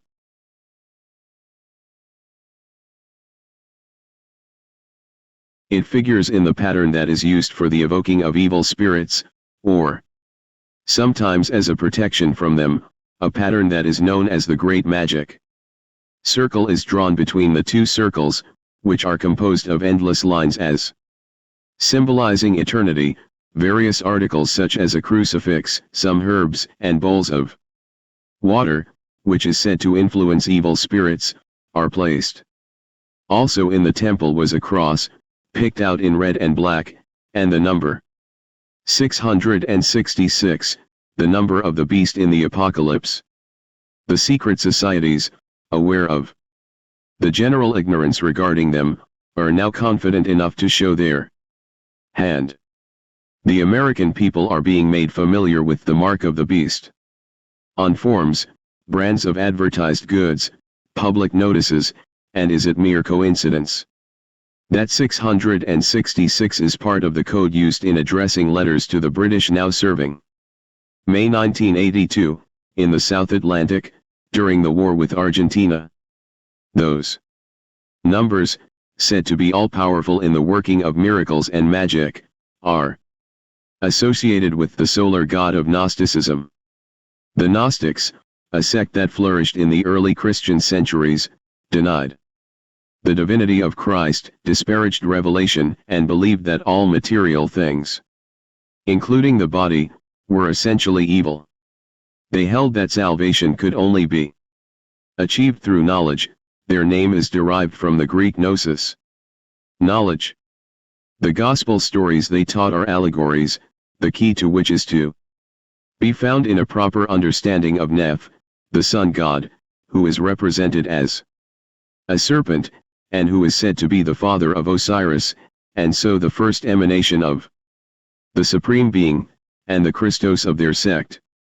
Roncalli, in his final and more elevated role for which the initiation prepared him, was to wear the image of the sun god surrounded by rays of glory, on his glove. The colors red and black were held in reverence by the Gnostics and have been much in use by the Diabolists.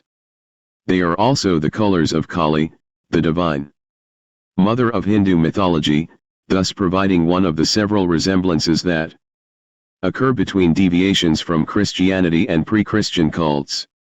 It may be noted that they figured on the banners of the international anarchist movement, whose prophet was Mikhail Bakunin, 1814–1876, a pioneer of libertarianism as opposed to state socialism. While Roncalli was noting the details of the room, the brethren advanced from their places near the walls until they were drawing slowly and almost imperceptibly closer and closer to him.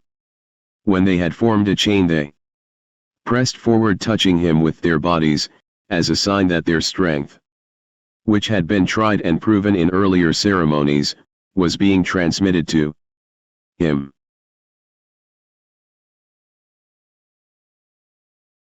He suddenly realized that, without consciously framing them, he was being given words of power that streamed from him in a voice that he failed to recognize as his own. But he was able to see that everything he said was being written down by one who had been referred to as the Grand Chancellor of the Order. He wrote in French, on a sheet of blue paper that bore the heading "The Knight and the Rose." Note: a full account of Roncalli's initiation is given in Les Prophéties du Pape John XXIII, by Pierre Carpi, the pseudonym of an Italian who may have entered the same order as Roncalli. It was translated into French, but is now very hard to find. The Rosicrucian order. Judging by that and other signs, it would appear that Roncalli was affiliated with the Rose-Croix, the Rosicrucians, a society founded by Christian Rosenkreuz, a German, who was born in 1378. But according to its own claims, the Order of the Rose and Cross has existed from time immemorial, and its mystic rites were practiced and its wisdom taught in Egypt, Eleusis, Samothrace, Persia, Chaldea, India, and in far, more distant lands, and thus were handed down to posterity the secret wisdom of the ancient ages. That its origin remains a mystery was emphasized by Prime Minister Disraeli, who said of the society, in 1841, its hidden sources defy research. After traveling in Spain, Damascus, and Arabia, where he was initiated into Arabian magic, Rosenkreutz returned to Germany and set up his Fraternity of the Invisibles. In a building they designated as Domus Sancti Spiritus they followed such varied studies as the secrets of nature, alchemy, astrology, magnetism, or hypnotism as it is better known as, communication with the dead, and medicine. Rosenkreutz is said to have died at the overripe age of 106, and when opened, his tomb, which had been lost sight of for many years, was found to contain signs and symbols of magic and occult manuscripts. At first glance, Turkey may seem to be a country off the map, so far as the operations of a secret society are concerned. But in 1911, Max Handel, founder of the Rosicrucian Fellowship and the Rosicrucian Cosmoconception, wrote of that country in a manner that showed it was not escaping the observations of those who work with an eye on the religious, political, and social future. Turkey, he said, has taken a long stride towards liberty under the Young Turks of the Grand Orient. During the last few decades we have learned much that was previously hidden about the rites, passwords, and practices of the secret societies. But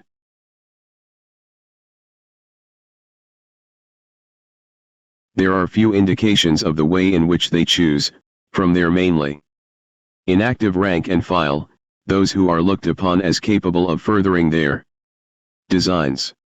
One of their simple instructions runs: you must learn to govern men and dominate them, not by fear but by virtue. That is, by observing the rules of the order. But an occult writing, which appeared in New York, Letters on Occult Meditation, by Alice A. Bailey, is rather more explicit. Experiments are being made now, unknown oft to the subjects themselves. People in many civilized countries are under supervision, and a method of stimulation and intensification is being applied by which they will bring to the knowledge of the great ones themselves a mass of information that may serve as guide to the future of the race. This was accompanied by a pointed remark that was also a pledge for one who had been judged to be suitable: you were long the object of our observation and our study. Legate to France and Venice. In the last days of December, 1944, Roncalli was preparing to leave Turkey for Paris, where he had been appointed papal nuncio to the Fourth French Republic. The war was still on, and the difference between right and left, in politics which had split France, was violently on the surface, and it became soon clear to observers whose judgment was not affected by ecclesiastical titles that Roncalli's innate sympathies were with the left. It was on his recommendation that Jacques Maritain was made French ambassador to the Holy See. Maritain was generally regarded as a world thinker, certainly as one of the most prominent Catholic philosophers. The full impact of his integral humanism had so far been tempered by his Aquinian perspective, but later it was overcome by such contemptuous promulgations as that the social kingship of Christ had been good enough for medieval minds, and Maritain's mentor, Thomas Aquinas, had been a medieval, but not for a people enlightened by such instruments as the French and Bolshevist revolutions. His status as a Catholic philosopher again causes doubt since, on his own testimony, he had been converted, not by any spiritual urge, not by any theological or historical argument, by the writings of Leon Bloy, 1846–1917. In spite of its flowing musical style, Bloy's writing is hardly the sort of stuff to convert one to Christianity. He identified the Holy Ghost with Satan, and described himself as prophet of Lucifer, whom he pictured as seated on top of the world with his feet on the corners of the earth, controlling all human action, and exercising a fatherly rule over the swarm of hideous human offspring.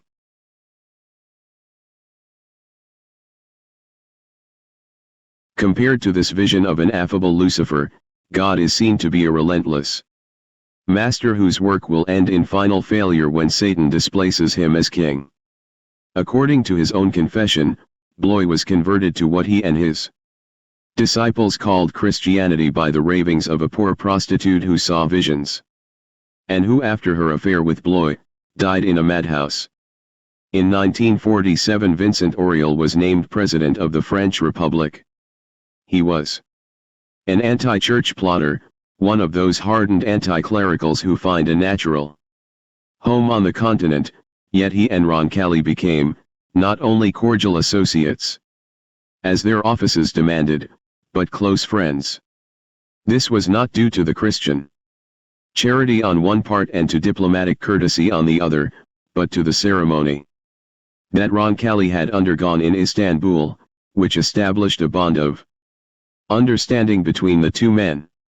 This was given tangible expression when, in January 1953, Archbishop Roncalli was elevated to cardinal and Auriol insisted on exercising his traditional right, as the French head of state, to confer the red biretta on the newly created Prince of the Church. This occurred at a ceremony in the Élysée Palace, when Roncalli, seated on the chair, loaned by the museum, on which Charles X been crowned, received the plaudits of men who had sworn to bring him and all he stood for into dust, a design in which Roncalli was secretly pledged, though by more devious methods to assist them. 3 days later he was transferred, as Patriarch to Venice, and during the 5 years he was there he again showed, as in Paris, a certain sympathy for left-wing ideologies that sometimes puzzled the Italian press. It was during the pontificate of Pius XII that a number of priests then working in the Vatican became aware that all was not well beneath the surface. For a strange kind of influence not to their liking was making itself felt, and this they traced to a group who had come into prominence as experts, advisors, and specialists, who surrounded the Pope so closely that he was spoken of, half humorously, as being their prisoner. But those priests who were more seriously concerned set up a chain of investigation, both here and in America, where their spokesman was Father Eustace Eilers, a member of the Passionist congregation of Birmingham, Alabama. This led to establishing the fact that the Illuminati were making themselves felt in Rome, by means of specially trained infiltrators who came from near the place in Germany where Adam Weishaupt had boasted of his plan to reduce the Vatican to a hollow shell.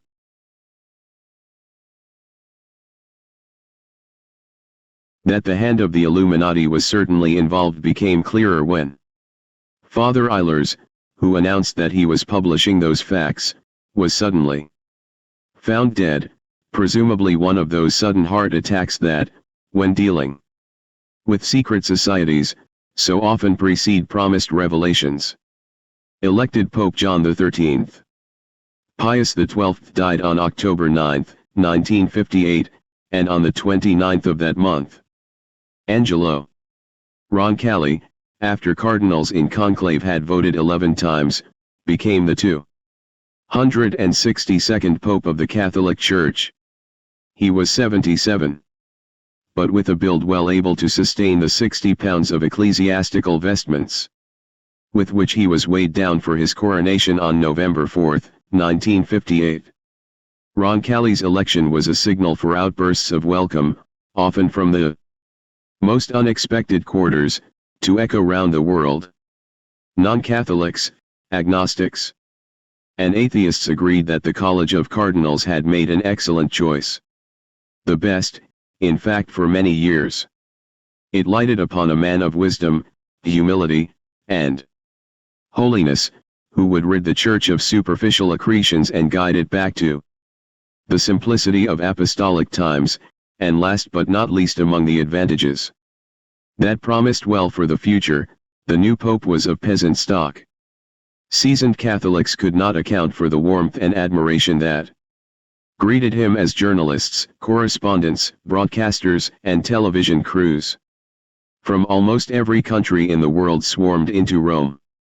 For very little had hitherto been known to the outside world about Angelo Roncalli beyond the fact that he was born in 1881, had been Patriarch of Venice, and that he held diplomatic posts in Bulgaria, Turkey, and France. As for his humble background, there had been peasant popes before. The Church could absorb them as easily as it had her academic and aristocratic pontiffs.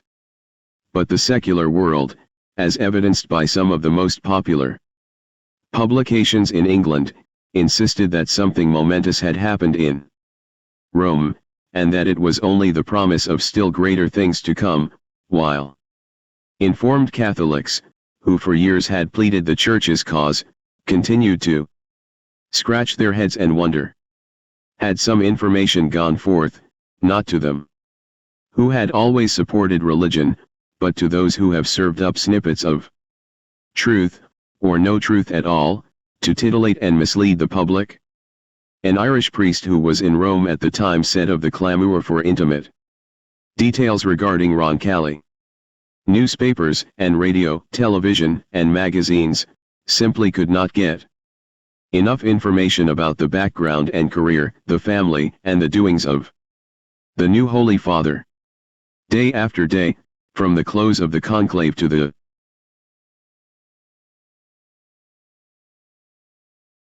coronation, from his first radio message to the opening of the consistory, the remarks and the activities of the new pope were dealt out in flamboyant detail for all the world to see.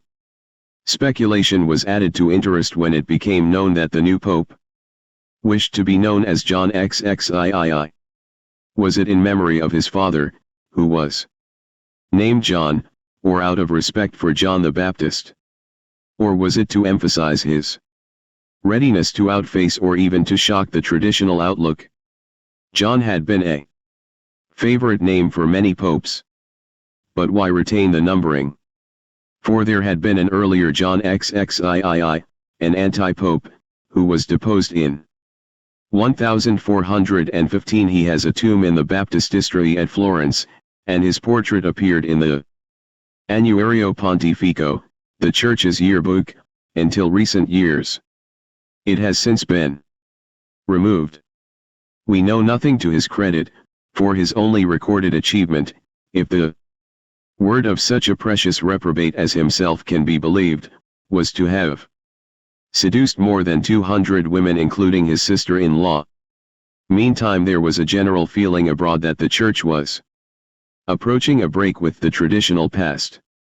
It had always evinced a proud refusal to be influenced by its environment. It had been protected, as by some invisible armor, from the fashion of the time. But now it was showing a readiness to undergo a self-imposed reformation as dramatic as that, which had been forced upon it in the 16th century. To some it was anticipated as a bringing up to date of Christian doctrine, a desirable and inevitable process of reconversion, in which a deeper and ever-expanding Catholicity would replace the older and static Catholicism of the past. Such a change was guardedly foreshadowed in an early statement by John XXIII when he said, "Through east and west there stirs a wind, as it was born of the Spirit arousing the attention and hope in those who are adorned with the name of Christians." The words of good Pope John, how quickly he acquired that complimentary assessment, were not merely prophetic. For they spoke of changes in the once monumental church that would be initiated by himself. American collectors of ecclesiastical mementos would have noticed, soon after Pope John's election, that certain objects were being offered for sale in some of their papers. They were described as copies of the personal cross, chosen and sanctioned by John XXIII.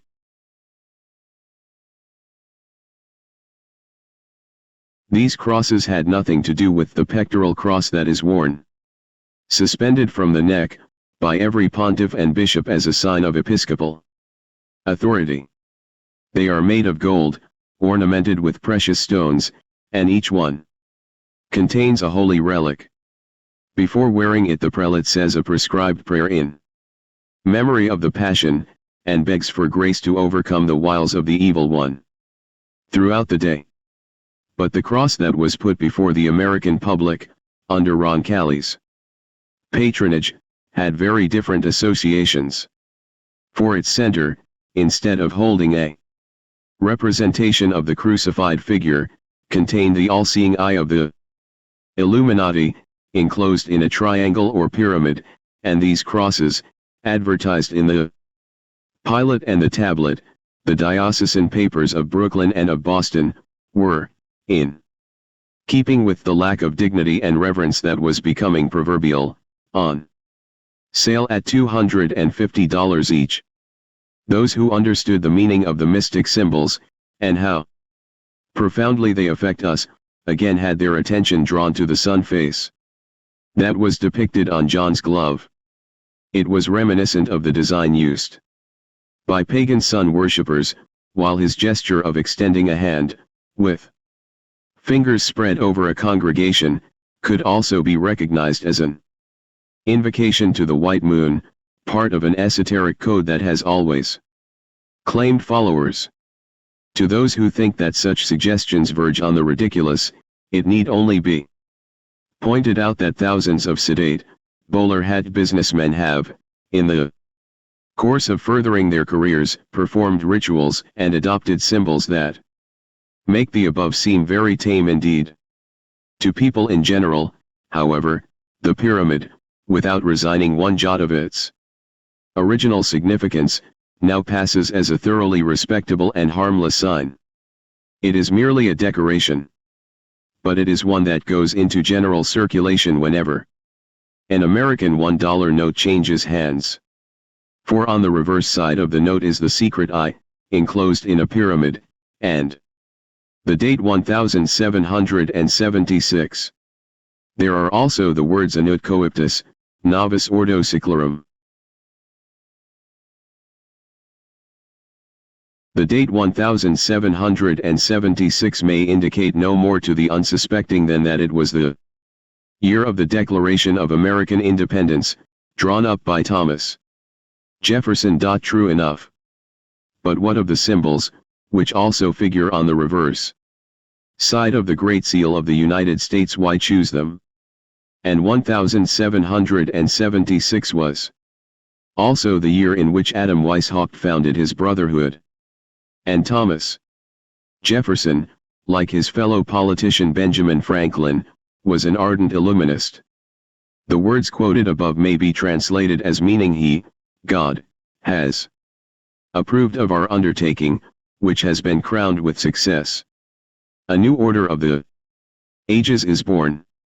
It has been demonstrated, time and again, that the future of the world is in the hands not of mere politicians, but of those who have the power, occult allied to international financial power, to manipulate events according to their plans.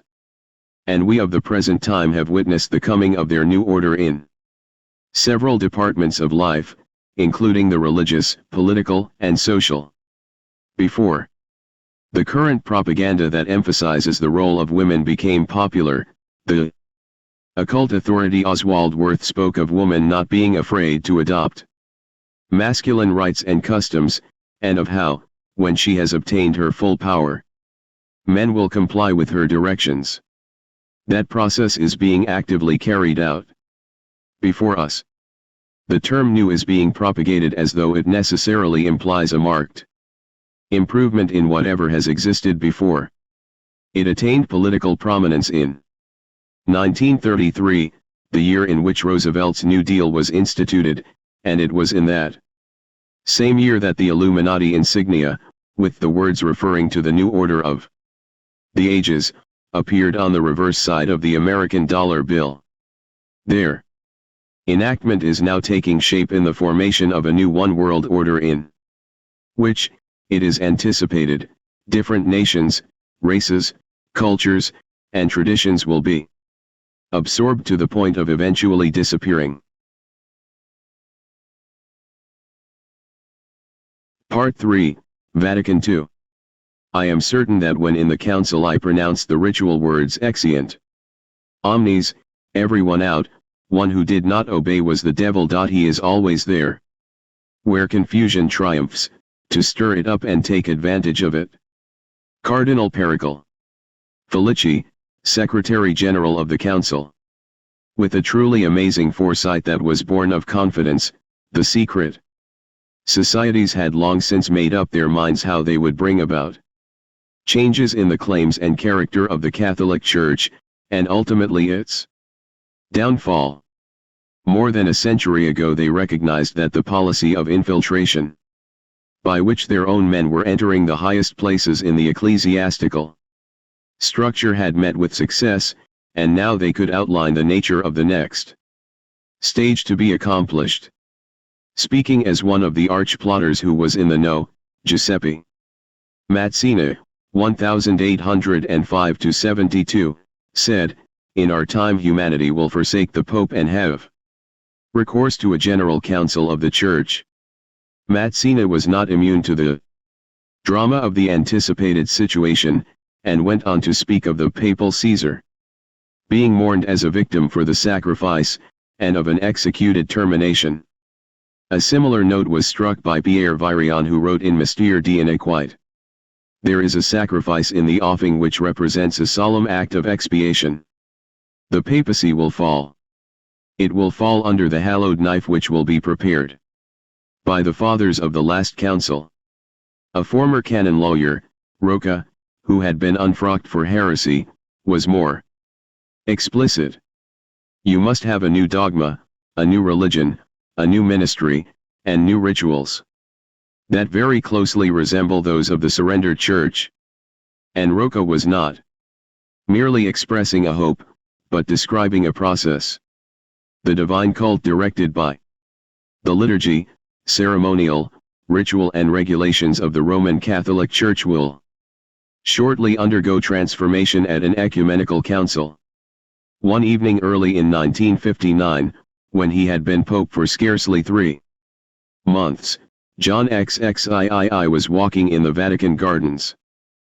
His slow and weighty perambulations under the oaks and horse chestnuts, where Pius IX had ridden on his white mule, were suddenly broken in upon by what he was to call an impulse of divine providence, a resolution that reached him from beyond, and whose impact he recognized.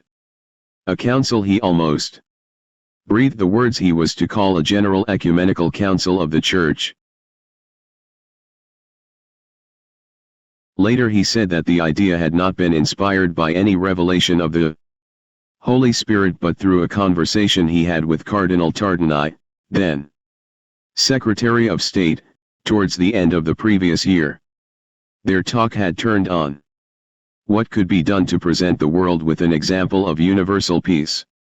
But there was still some confusion as to the origin of the thought, for Pope John subsequently said that he framed it himself, in order to let a little fresh air into the Church. Councils in the past had been called to resolve some crisis in the Church, some burning question that threatened a split or to confuse opinion. But no such question, related to doctrine or discipline, was pressing for an answer in the early part of 1959. The Church was exacting its traditional dues of loyalty, neglect, or antagonism. There appeared to be no need to summon a council. Why cast a stone into peaceful waters that, sooner or later, were bound to be disturbed by obvious necessity?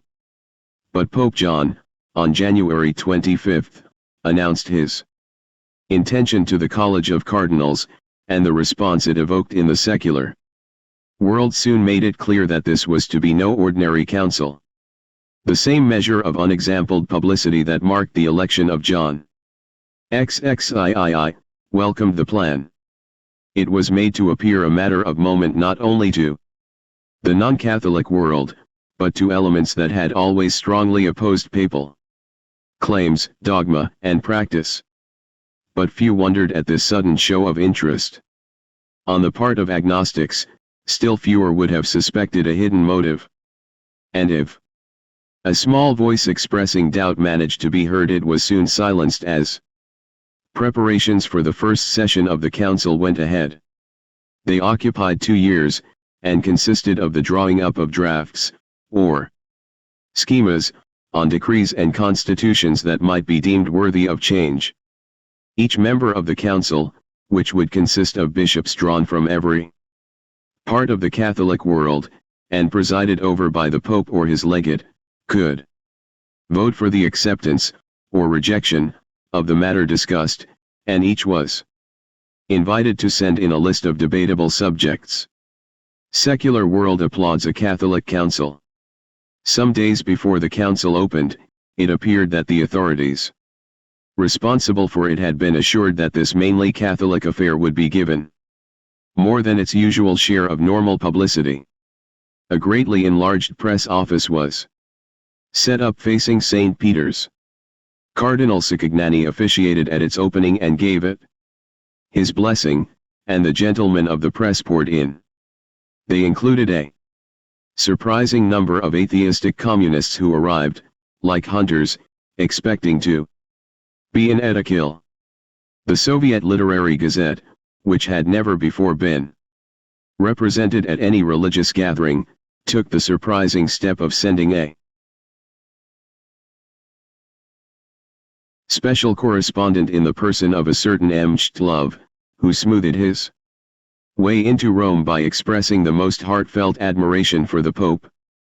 2 of Mchtlov's fellow countrymen were there, in the shape of a reporter from the Soviet news agency TASS, and another from the Moscow periodical which was frankly named Communist. Another prominent member of the Bolshevik clan was Emijabaty, who besides being editor of Izvestia was son-in-law to the Soviet Prime Minister, Khrushchev. He was given a warm welcome by good Pope John, who invited him to a special audience at the Vatican. News of this promising reception was sent to Khrushchev, who straightway noted his intention of sending greetings to the Pope on November 25, 1963, his next birthday. An unknown number of Italians, when they recovered from their surprise at seeing the head of the Church on friendly terms with its enemies, decided to cast their votes in favor of communism at the next opportunity. This resolve was strengthened when a special number of propaganda, the organ of the Italian Communist Party, helped to swell the chorus of praise for the coming council. Such an event, it said, would be comparable to the opening of the States General, the curtain raiser to the French Revolution, in 1789. With the same theme in mind, the paper likened the Bastille, which fell in that same year, to the Vatican, which was about to be shaken to its very foundations. More left-wing approval came from Jacques Mitterrand, master of the French Grand Orient, brother of François Mitterrand, President of France, who knew that he could safely praise, in advance, Pope John and the effects of the council in general. Among the Russian Orthodox observers was the young Bishop Nikodim who, in spite of maintaining a strict religious standing, was apparently free to come and go through the Iron Curtain. 2 other bishops from his part of the world, one Czech and one Hungarian, joined him and Cardinal Tisserant at a secret meeting that was held at a place near Metz, shortly before the council's first session. Nikodim, a somewhat shady figure, needs to be remembered since he appears later in these pages. We know now that the Russians dictated their own terms for sitting in at the council. They intended to use it as a means for broadening their influence in the Western world, where communism had been condemned 35 times by Pius XI, and no less than 123 times by his successor Pius XII. Popes John and Paul VI were to follow suit, but each, as we shall see, with tongue in cheek. It was now Russian policy to see that the bulls of excommunication issued against Catholics who joined the Communist Party were silenced, and that no further attack on Marxism would be made at the Council. On both points the Kremlin was obeyed. The Council, made up of 2,350 bishops, 60 from Russian-controlled countries, opened on October the 11th, 1962. They formed an impressive procession, with the greatest array of mitres seen in our time as their wearers passed through the bronze door of St. Peter's. Guardians of the faith, protectors of tradition, on the march, assertive men, confident of their stand, and therefore capable of inspiring confidence, and opposition. Or so they were in appearance.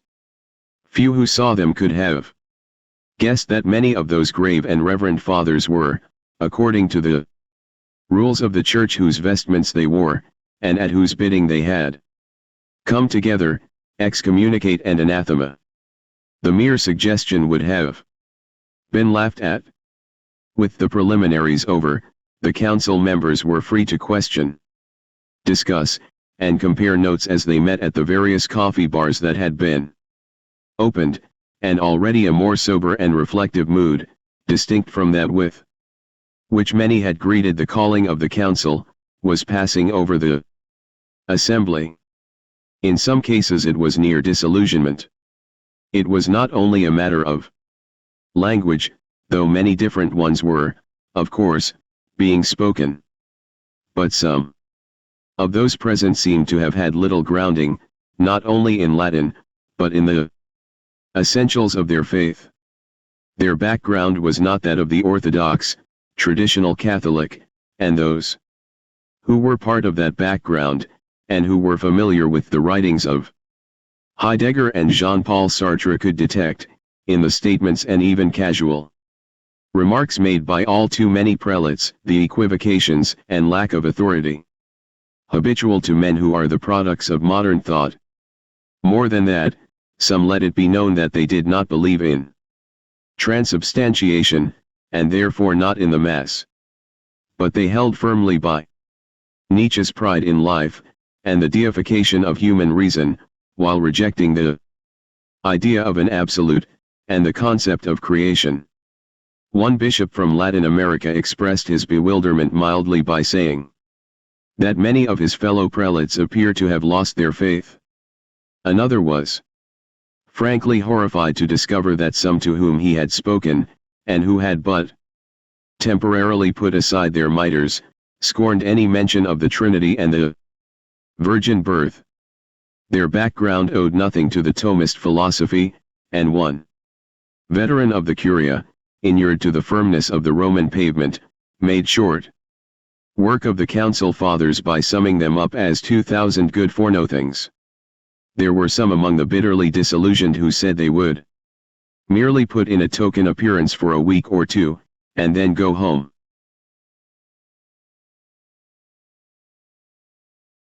Representatives from the Middle East recalled a warning that had been uttered by Salah Baita, the premier of Syria, when first he heard that the council was being called. He had reason to believe that the council was nothing but an international plot. Others supported that definition by producing a book, which had been handed to them on landing at the airport, in which it was said that the council was part of a plan to destroy the Church's doctrine and practice, then, ultimately, the institution itself. The general tone of the council was soon set, with the good-for-nothings, or progressives, as they came to be called, clamoring for modernization and a revision of values within the Church, and a far less active, and much less vocal opposition, offered by their traditionalist, or orthodox, opponents. The difference between the two sides was stressed at the opening of the first session, when the progressives addressed their own particular message to the world, to ensure that the council started off on the right foot. Pope John followed that up by declaring that the ashes of Saint Peter were thrilling in mystic exaltation, because of the council. But not all his listeners, and certainly not the conservatives among them, were smiling.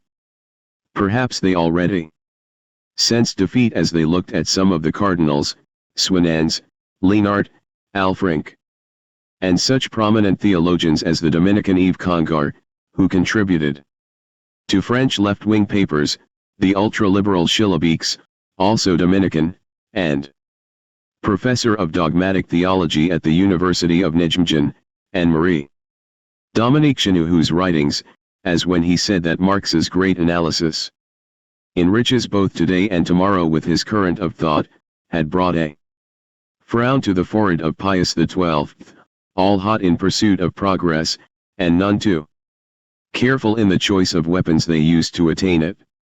Another of those influential figures was Montini, Archbishop of Milan, who drew up and supervised the documents relating to the early stages of the council. His reputation was increasing daily. He was obviously a man of the future.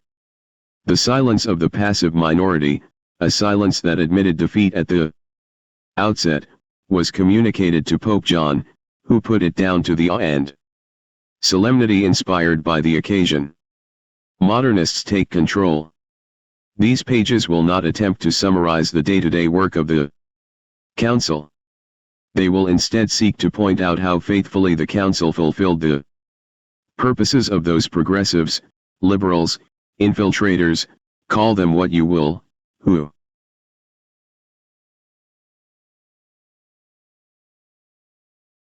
had brought it into being, and the less efficient, less determined attitude of their opponents. The former group, made up largely of German-speaking bishops, had from the first been active behind the scenes. They had audiences with the Pope and discussed changes in the liturgy and other subjects they had in mind. They altered the rules of procedure to suit their policy, and ensured that the various commissions were made up of those who shared their outlook. They distorted, or suppressed, any issue that did not suit their purpose. They blocked the appointment of opponents to any position where their voices might be heard, discarded resolutions that did not please them, and took over the documents on which deliberations were based. They were supported by the press, which was, of course, controlled by the same power as that which added fuel to the flames of infiltration. Apart from that, the German bishops financed their own news agency. And so, in reports that reached the public, the left-wing bishops were depicted as honest, brilliant, and men of towering intellect, whereas those in the opposite camp were stupid, feeble, stubborn, and out of date. The left, moreover, had the might of the Vatican behind it, and a weekly newsletter, written by Montini, which set the tone of the way in which debatable issues would be resolved by the council. His remarks on liturgical reform were popularized by the press and welcomed by those who wished to see the Mass reduced to the level of a meal between friends. On looking back at this time of day, one is forced to wonder at the negligence, or weakness, with which their traditional or orthodox opponents confronted moves that, to men of their profession, threatened the very purpose of their existence. They were not ignorant of what had been planned, and of what was then going on. They knew that a forceful fifth column, many of them mitred members of the hierarchy, were working for the downfall of the Western Church. But they did nothing beyond observing protocol, and overcoming whatever resentment they felt by an inbred obedience. It was almost as though, allowing that morality was on their side, they wished to exemplify the saying, "Good men are feeble and tired, it is the blackguards who are determined." A factor that helped to decide the situation was that of age. Most of the council fathers belonging to the old traditional school had passed their prime, and they now, like Cardinal Ottaviani, whose name had once been weighty in the Curia, counted for little more than an almost despised rearguard. An unconscious recognition of this was made by another of their number, the aged Bishop of Dakar, who shook his head over the dictatorial method by which the modernists, even in the preliminary stages of the council, swept all before them. It was, he said, organized by a mastermind. For their part, the modernists were frankly contemptuous of everything, moved by the orthodox elements in the council. When one of their propositions came up for tentative discussion, one updated council father declared that those who put it forward deserved to be shot to the moon. But even so, the Russian observers, despite early signs that the council was prepared to toe the communist line, were not wholly satisfied, though John XXIII was praised for maintaining his independence, and for not becoming a catspaw of the right. But the TASS correspondent regretted the presence of too many obvious reactionaries in the assembly, a sentiment that was echoed by M. Chtlov, who added, "So far the die-hard conservatives have failed to carry the day. They have not succeeded in turning the church into a tool of their reactionary propaganda." Death of Roncalli and election of Montini. Between the ending of the first session of the council on the 1st of December 1962, and the opening of the second session on September the 29th of the following year, Pope John, after a protracted illness, breathed his last on the evening of Monday, June the 3rd, 1963, and every form of publicity, which over the past weeks had delivered a breath-by-breath account of the deathbed in Rome, again swung into action to extol a man who had faithfully served the purpose for which he had been given the occupancy of Peter's chair, and set in motion a series of events that were directed to fulfill, at the expense of the Church, a large part of the aims determined by secret societies over the centuries. A prominent member of the conspiracy that had fostered John XXIII, the ex-doctor of canon law, Rocca, commented drily, "The old pope, having broken the silence and started the tradition of the great religious controversy, goes to his grave." While a revealing tribute, which should open the eyes of anyone who still finds offense in the mention of a plot, was written by Charles Ryanday, a sovereign Grand Master of secret societies, in his preface to a book by Yves Marsaudin, State Minister of the Supreme Council of French Secret Societies. To the memory of Angelo Roncalli, priest, Archbishop of Metz Amoris, Apostolic Nuncio in Paris, Cardinal of the Roman Church, Patriarch of Venice, Pope under the name of ecumenism as seen by a French Freemason. Paris.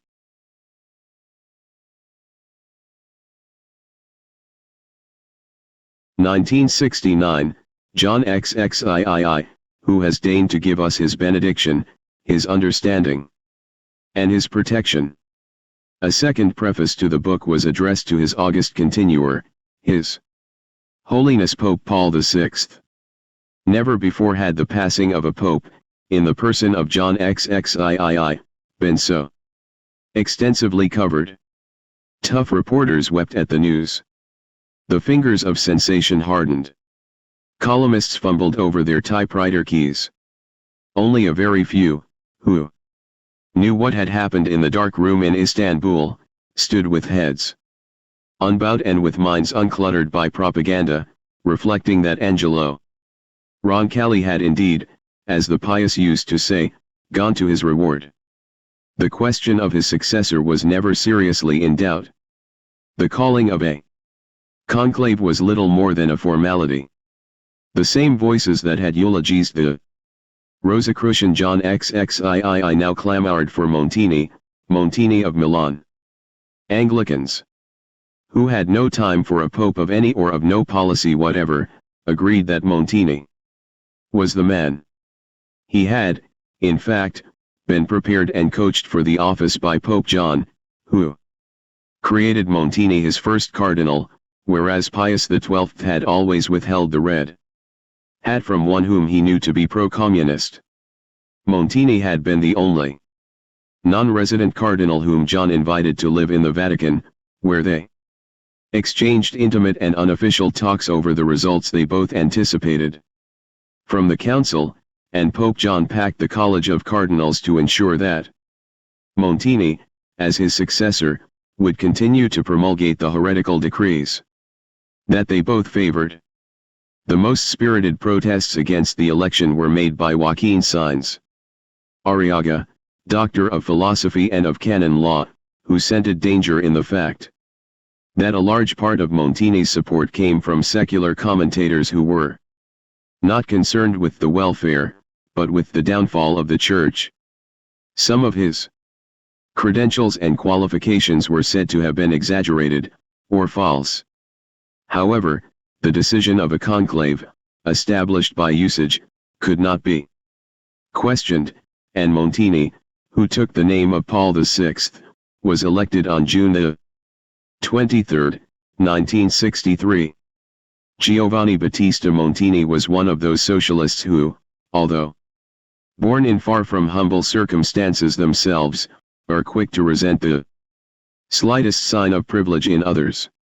He was born on September 26, 1897, in northern Italy, into a highly professional family, of likely Hebrew origin, that, more than a century before, had been accepted into the annals of Roman nobility. His father, Giorgi Montini, a prominent Christian Democrat, in all probability belonged to a secret society, which would partly account for his son's later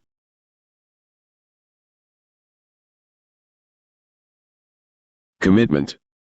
Showing early signs of wishing to enter the church, the young Giovanni was of such a delicate constitution that he was allowed to study at home instead of at a seminary, which left him free to develop social and political trends that were not those of a normally trained and disciplined servant of the church. By the time he entered upon his first regular appointment as a university chaplain in Rome, he was an established man of the left. But that did not prevent his steady and undoubted ability to rise in a conservative atmosphere, and he became acting Vatican Secretary of State under Pius XII. Montini had long been an admirer of the works of the philosopher Jacques Maritain, whose system of integral humanism, with its rejection of authoritarian and dogmatic belief in favor of a worldwide fraternity which would include non-believers, had earned the approval of John XXIII. Man, according to Maritain, was essentially good, an outlook that made him less responsive to the vital distinction that exists between man-made secular forms of existence and the demands made by belief in the divine nature of Christ and of the Church. Both Maritain and Montini rejected the traditionalist view of the Church as the one means of attaining true world unity. It might have appeared so in the past. But now a new world, more sensitive to and capable of solving social and economic problems, had come into existence. And Montini, whom Maritain regarded as his most influential disciple, spoke for all of their persuasion when he said, "Do not be concerned with church bells. What is necessary is that priests are able to hear the factory sirens, to understand the temples of technology where the modern world lives and thrives." Montini and the Communists. There is a document the contents of which, so far as I know, have seldom if ever been made available to the public. It is dated September the 22nd, 1944. After having been reported on the previous August 28, and based on information given on July 13 of the same year. It is now among the records of the Office of Strategic Services, which later became the Central Intelligence Office, the CIA. It is headed, Togliatti and the Vatican make first direct contact, and deals with the plans for social and economic revolutions that were being worked out between the Church and one of its most consistent enemies, the Communist Party. Here it is quoted.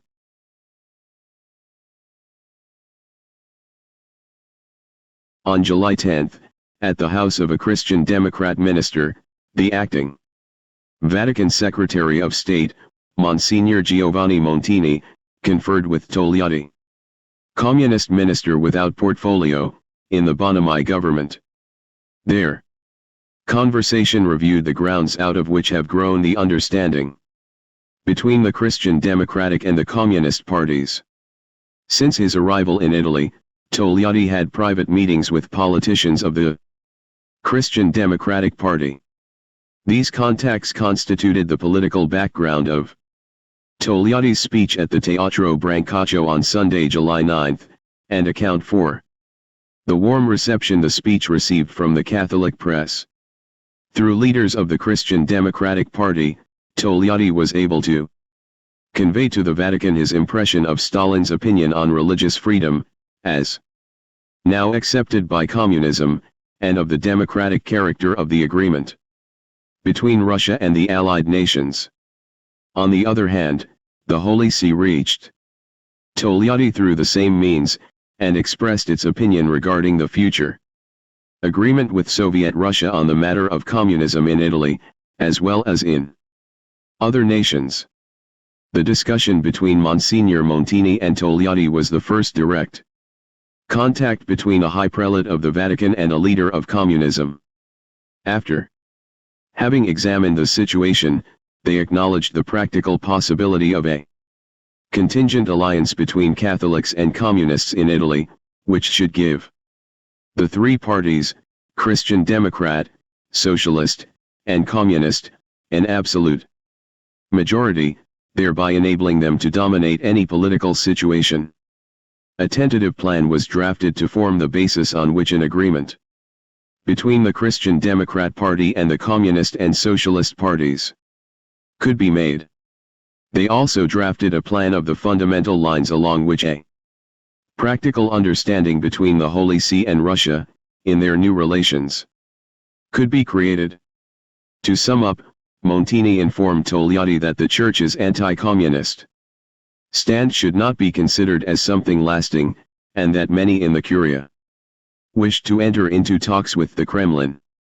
These meetings with the enemy displeased Pius XII, who came to his Secretary of State with a growing disfavor, and Montini, for his part, searched for a chink in the Pope's armor.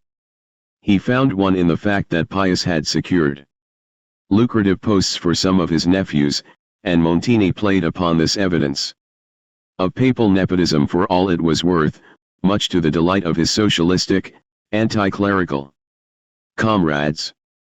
Pius responded by dismissing Montini from his confidential post, and sending him north as Archbishop of Milan.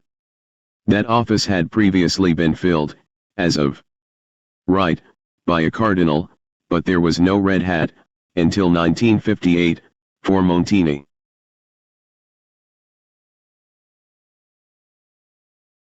There he was free to make full play with his political sympathies, which came to shift more obviously to the left. Some of his writings, which appeared in the diocesan paper, L'Italia, made some of his priests wary of their superior, and before long more than 40 of them withdrew their subscriptions to the paper. But their disapproval meant little or nothing to Montini, who, with Maritain in the background, had come upon a more active supporter of his ultra-liberal opinions. This was Saul David Alinsky, a typical representative of the agitator type who affect to nurse a deep-seated grievance against the capitalistic circles in which they are always careful to move, and on whose bounty they flourish. Montini was so impressed by Alinsky's brand of revolutionary teaching he was known as the Apostle of Permanent Revolution that the two spent a fortnight together, discussing how best to bring the demands of the Church, and those of the communist unions, into line with each other. It must be remarked that Alinsky was as singularly fortunate in his personal relations as he was in his Financial backers. For at the end of their talks Montini declared that he was pleased to call himself one of Alinsky's best friends, while Jacques Maritain, in a mood that revealed the softening up process that his philosophic outlook must have undergone, said that Alinsky was one of the few really great men of the century. One of Alinsky's rich backers and this advocate of the class warfare had several, including such odd combinations as the Rockefeller Foundation and the Presbyterian Church, was the millionaire Marshall Field. This latter contact had served as a further aid to strengthen Alinsky's image in Montini's eyes, since Marshall Field, who had published a communist newspaper, sponsored various subversive movements, and had waltzed his way through 2 divorce courts and 3 matrimonial cases, had remained a faithful son of the church. His bank balance saw to that and was an intimate friend of Bishop Scheel of Chicago, Montini and the Mafia. At the same time Montini established a relationship, at first merely business, that was to have far-reaching effects throughout much of Italy, including the Vatican, in the not-too-distant future. In the course of dealing with the complicated financial affairs of the church he encountered a shady character, Michel Sindenat, who was running a tax consultant's office, that at least was part of his many-sided operations, in Milan. Sindenat was a Sicilian, born in 1917, a product of the heterogeneous Jesuit training, who was studying law when British and American troops invaded the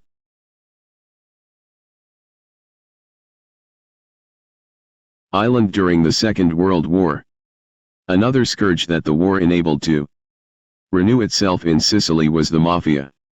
Driven underground by Mussolini, it had since emerged, with its proverbially strong American support and an obliging hand provided by President Roosevelt, who, like practically every one of the American presidents since the time of Washington, himself an Illuminatus, was an active supporter of secret society ramifications.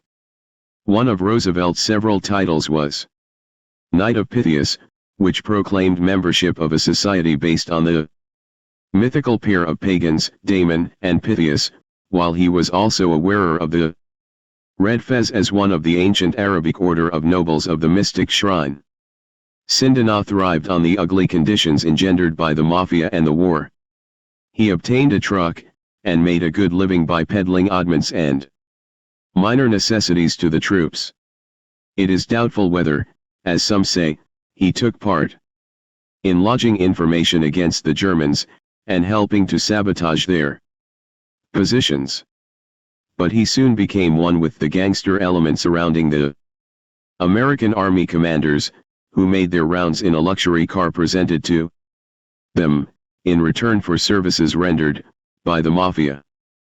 Protected and patronized by the Allies, Sindenat was soon at the head of a flourishing black market racket, and when the war ended, following the trail of those who had sharpened his appetite for money, he turned his back upon the indigent South and went to Milan, where he met an apt collaborator in the Archbishop.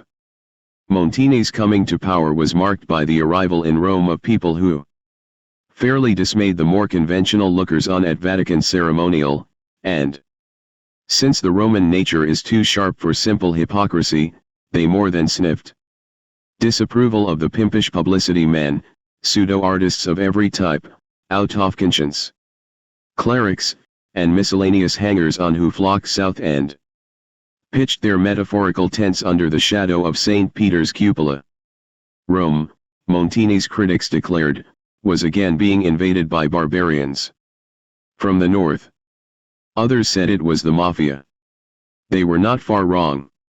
For among the new arrivals was Michel Sindenat, no longer trundling a barrow, but lolling in a shiny chauffeur-driven car and doubtless appraising the papal and imperial monuments he passed with the eye of a businessman. Resolitones of the Council on Communism.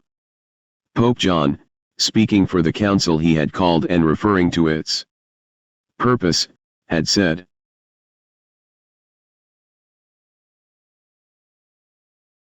Our greatest concern is that the sacred deposit of Catholic doctrine should be guarded.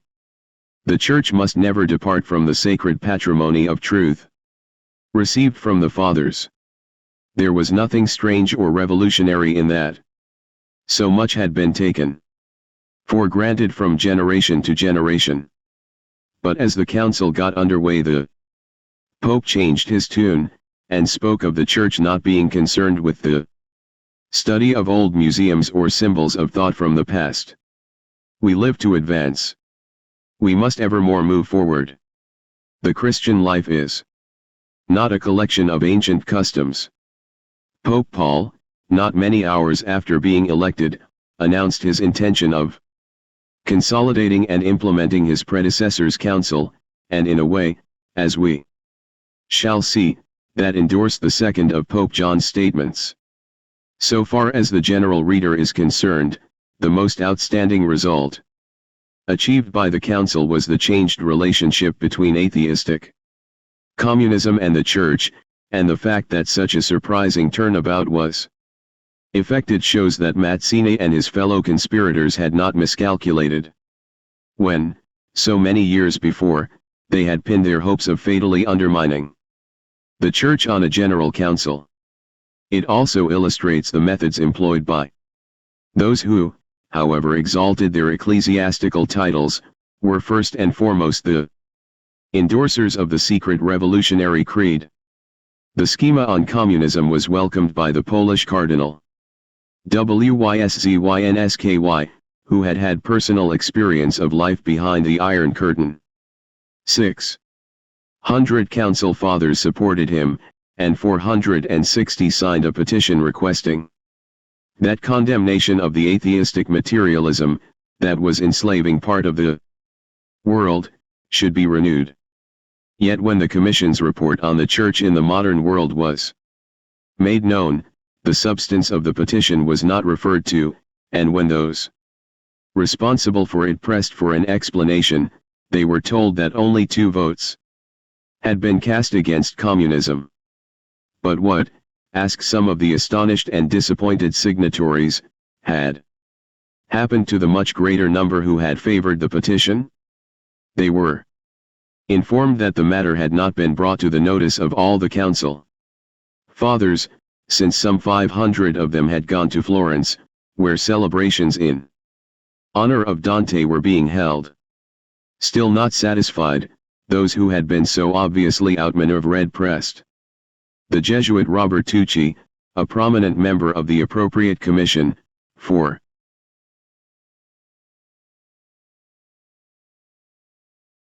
an explanation. Their suspicions were groundless, he told them. There had been no bargaining, no backstairs intrigue. It could only mean that the petition had run into a red light on the way, and so had come to a standstill. Another explanation was that the intervention had not arrived within the prescribed time limit, and so had escaped notice. The argument went on, with 2 of the council fathers declaring that they had personally delivered the signed intervention to the General Secretariat on time, and when that was proved to be correct, there was a climb down on the part of those who had so far blocked the condemnation of communism. Archbishop Guérin of Toulouse was called in to square matters, and he admitted the timely arrival of the petition, together with negligence on the part of those who should have transmitted the matter to members of the Commission. Their failure to do so meant that the petition had not been examined. But there was more inconsistency even on the part of those who admitted error. The Archbishop said that 332 interventions had been handed in. Another quoted the number of 334, but that was also contradicted when it was announced that the total to arrive on time had been 297. There was one more attempt on the part of those who wished the Church's original condemnation of communism to be reaffirmed. It figured as a request to check the names of the 450 prelates who had signed the petition. But that was turned down. The petition had been added to the collected documents relating to the case, and they were simply not available. So, as in all such matters, the traditionalists lost heart. Their cause flickered out, and the modernists, confident as ever, remained in possession of the field. Their victory, and that of the secret societies who manipulated the council, had been prefigured by Cardinal Frings, one of the German-speaking consortium, when he said that any attack on communism would be stupid and absurd, sentiments that were echoed by the internationally controlled press. And, at the same time, as though to cast light on the far-reaching surrender made by the Church to its enemy, which many people, a few years back, would have judged unthinkable, Joseph Cardinal Baron, the exiled Archbishop of Prague who was then living in Rome, received a cutting from a Czechoslovakian paper. In it, one of their political creed boasted that communists had been able to infiltrate all the commissions that were steering the course of the council, a claim that was well borne out when tactics similar to those described were employed, with equal success, at every stage of the sittings.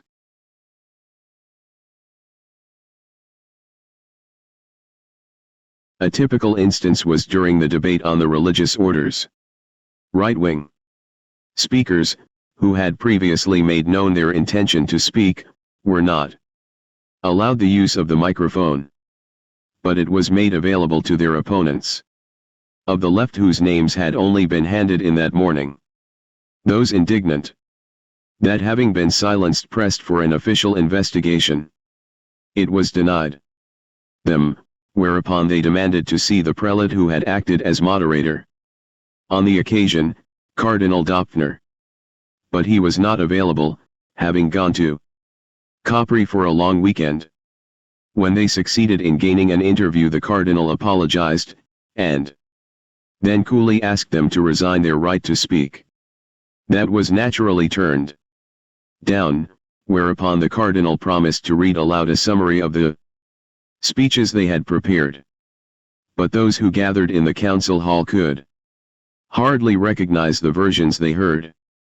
They had been considerably shortened, their meaning was confused and, in some cases, falsified.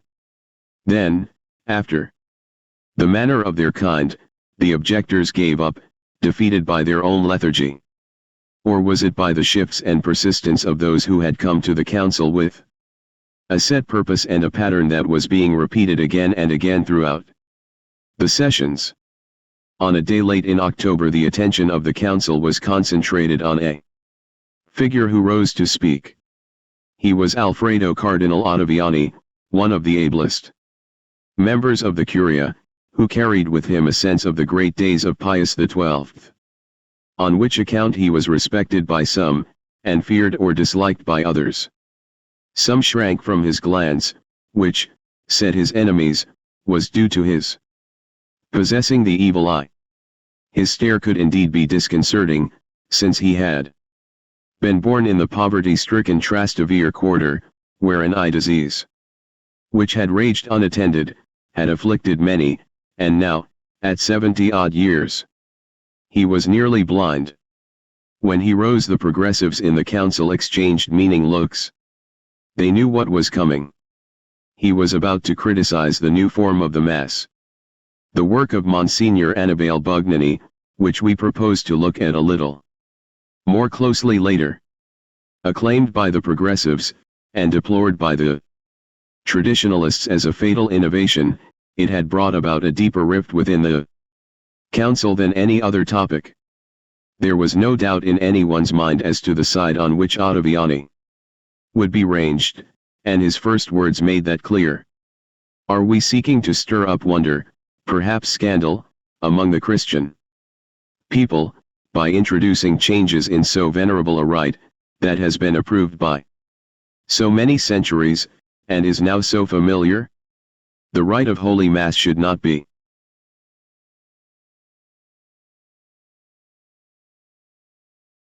treated as if it were a piece of cloth to be refashioned according to the whim of each generation. The time limit for speakers was 10 minutes. The finger of Cardinal Alfrink, who had charge of the proceedings, was on the warning bell. This speaker was over-earnest, and what he had to say was displeasing to many. The 10 minutes passed. The bell rang, and Cardinal Alfrink signaled to a technician who switched off the microphone. Ottaviani confirmed what had happened by tapping the instrument. Then, totally humiliated, he stumbled back to his seat, feeling with his hands and knocking against the woodwork as he went. There were those among the council fathers who sniggered. Others clapped. These pages are not intended to be concerned with papal authority. But it has to be dealt with, however briefly, as those who may still doubt the secret society involvement, and the degree of power with which I have invested it, may point to the fact that one of their most extreme claims, the papacy will fall, has not been borne out. For the papacy is still in existence. In existence, yes. But it has yielded place to a spirit of collectivism that would never have been credited in the days when Peter and his successors, by virtue of the authority vested in Peter by Christ, were known to have been given supreme jurisdiction over the Church. Even while the council was still in session, many of its members, led by the Bishop of Baltimore, were negating the doctrine of papal infallibility which, by relating specifically to faith and morals, was much more restricted than many think, and similar moves elsewhere led to its replacement by a new and clumsy definition: the episcopal collegiality of the bishops. Such a delegation of authority has now come about. More responsibility has passed to the bishops, and the general acceptance of such a change has been followed by a corresponding decline in the papal monopoly of power. That may be no more than a first step towards the fulfillment of the confident boast, the papacy will fall. Annibale Bugnani. Annibale Bugnani, created titular Archbishop of Diocletiana by Paul VI in 1972, had every reason to be pleased. His lifelong service to the Church in the field of liturgical studies and reform had been rewarded. He was now, as Secretary to the Commission for the Implementation of the Constitution on the Liturgy, a key figure in the revolution which had been pending for the past 13 years. Even before the opening of the Second Vatican Council, he had been bidding fair to play a decisive part in the future of the Church, much of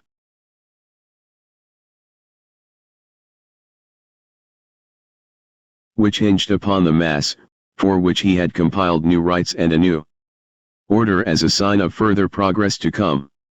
His work entailed a reform of liturgical books and the transition from Latin to the vernacular, all to be achieved by easy stages that would not alarm the unsuspecting. The imposition of new and different rules was being accomplished so successfully that Cardinal Villot, one of their promulgators, could state that no fewer than 150 changes were, after only 12 months, already in circulation, while as to the outdated stipulation that the use of Latin will be kept in the Latin rites, Mass was already being said in 36 dialects, in patois, even in a kind of everyday slang. Bugnani had, in fact, with the approval of Paul VI, put into practice Luther's program, in which it had been recognized that when the Mass is destroyed, the papacy will have been toppled, for the papacy leans on the Mass as on a rock. It was true that an Orthodox opponent, Dietrich von Hildebrand, had called Bugnani the evil spirit of liturgical reform. But no such consideration figured in the Archbishop's mind as, on a day in 1975, he left a conference room where he had attended a meeting of one of the commissions where he had a voice, and started to climb a staircase. Suddenly he stopped. His hands, which should have been carrying a briefcase, were empty. The case, containing many of his papers, had been left in the conference room. Never one to hurry, for he was a heavy man and needed exercise. He now fairly ran back and cast his eye over the chairs and tables. The briefcase was nowhere to be seen. As soon as the meeting broke up, a Dominican friar had gone in to restore the room to order. He soon noticed the briefcase, and had opened it in the hope of finding the name of its owner. He put aside the documents relating to the commission, and had then come upon a folder that contained letters. Sure enough, there was the name of the person to whom they had been sent, and the Dominican gasped. The mode of address was not to His Grace or to the Most Reverend Annibale Bugnani, Archbishop of Diocletiana, but to Brother Bugnani, while the signatures and place of origin showed that they came from the dignitaries of secret societies in Rome. Pope Paul VI, who was, of course, tarred with the same brush as Bugnani, promptly took steps to prevent the scandal spreading, and to smooth over the dismay of those progressives who, innocent of guile, had no opinion other than that dictated by the media. Bugnani should have been removed, or at least taken to task. But he was, instead, for the sake of appearances, appointed apostolic pro-nuncio in Iran, a post where there was little or no call for diplomatic embellishment, since the Shah's government had no time for any Western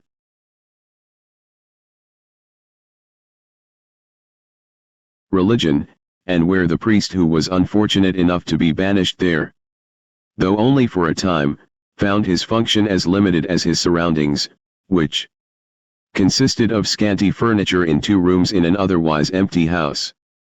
The unmasking of Bugnani was carried a step further when the Italian writer Tito Cassini, who was troubled over the changes in the church, made it known in The Smoke of Satan, a novel that was published in April 1976.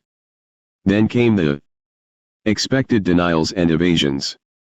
A Vatican source declared that the reasons for Bugnani's removal had to remain secret, though, it was admitted, the motives that prompted it had been more than convincing. Le Figaro issued a denial of any secret society connection on Bugnani's behalf. The Catholic Information Office belied its title by professing total ignorance of the case. Archbishop Bugnani more than once denied any secret society affiliation, all of which appears very futile, since the Italian register reveals that he joined one of the societies on April the 23rd, 1963, and that his code name was Buin. On the 8th day of December, 1965, Pope Paul confronted the assembled bishops, raised both arms high in the air, and announced, "In the name of our Lord Jesus Christ, go in peace." The Second Vatican Council was over, and those who heard Pope Paul gave vent to the feelings of victory, or defeat, that had sprung up among them during the meetings.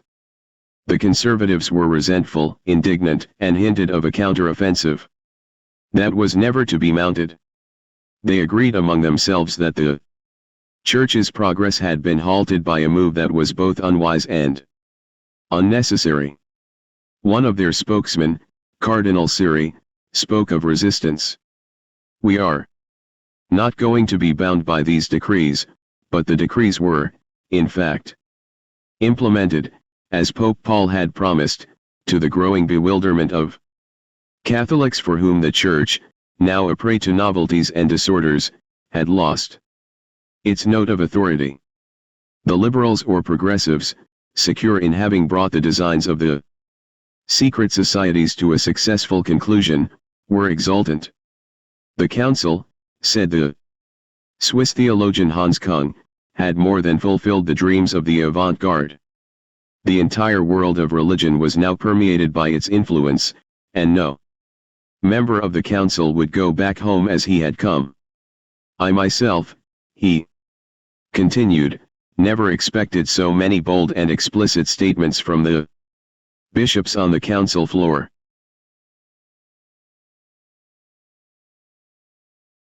In a similar mood, the Dominican Yves Congar, a lifelong left-winger, announced that past failures in the Church had been brought about by its being imbued with the spirit of Latin Western culture.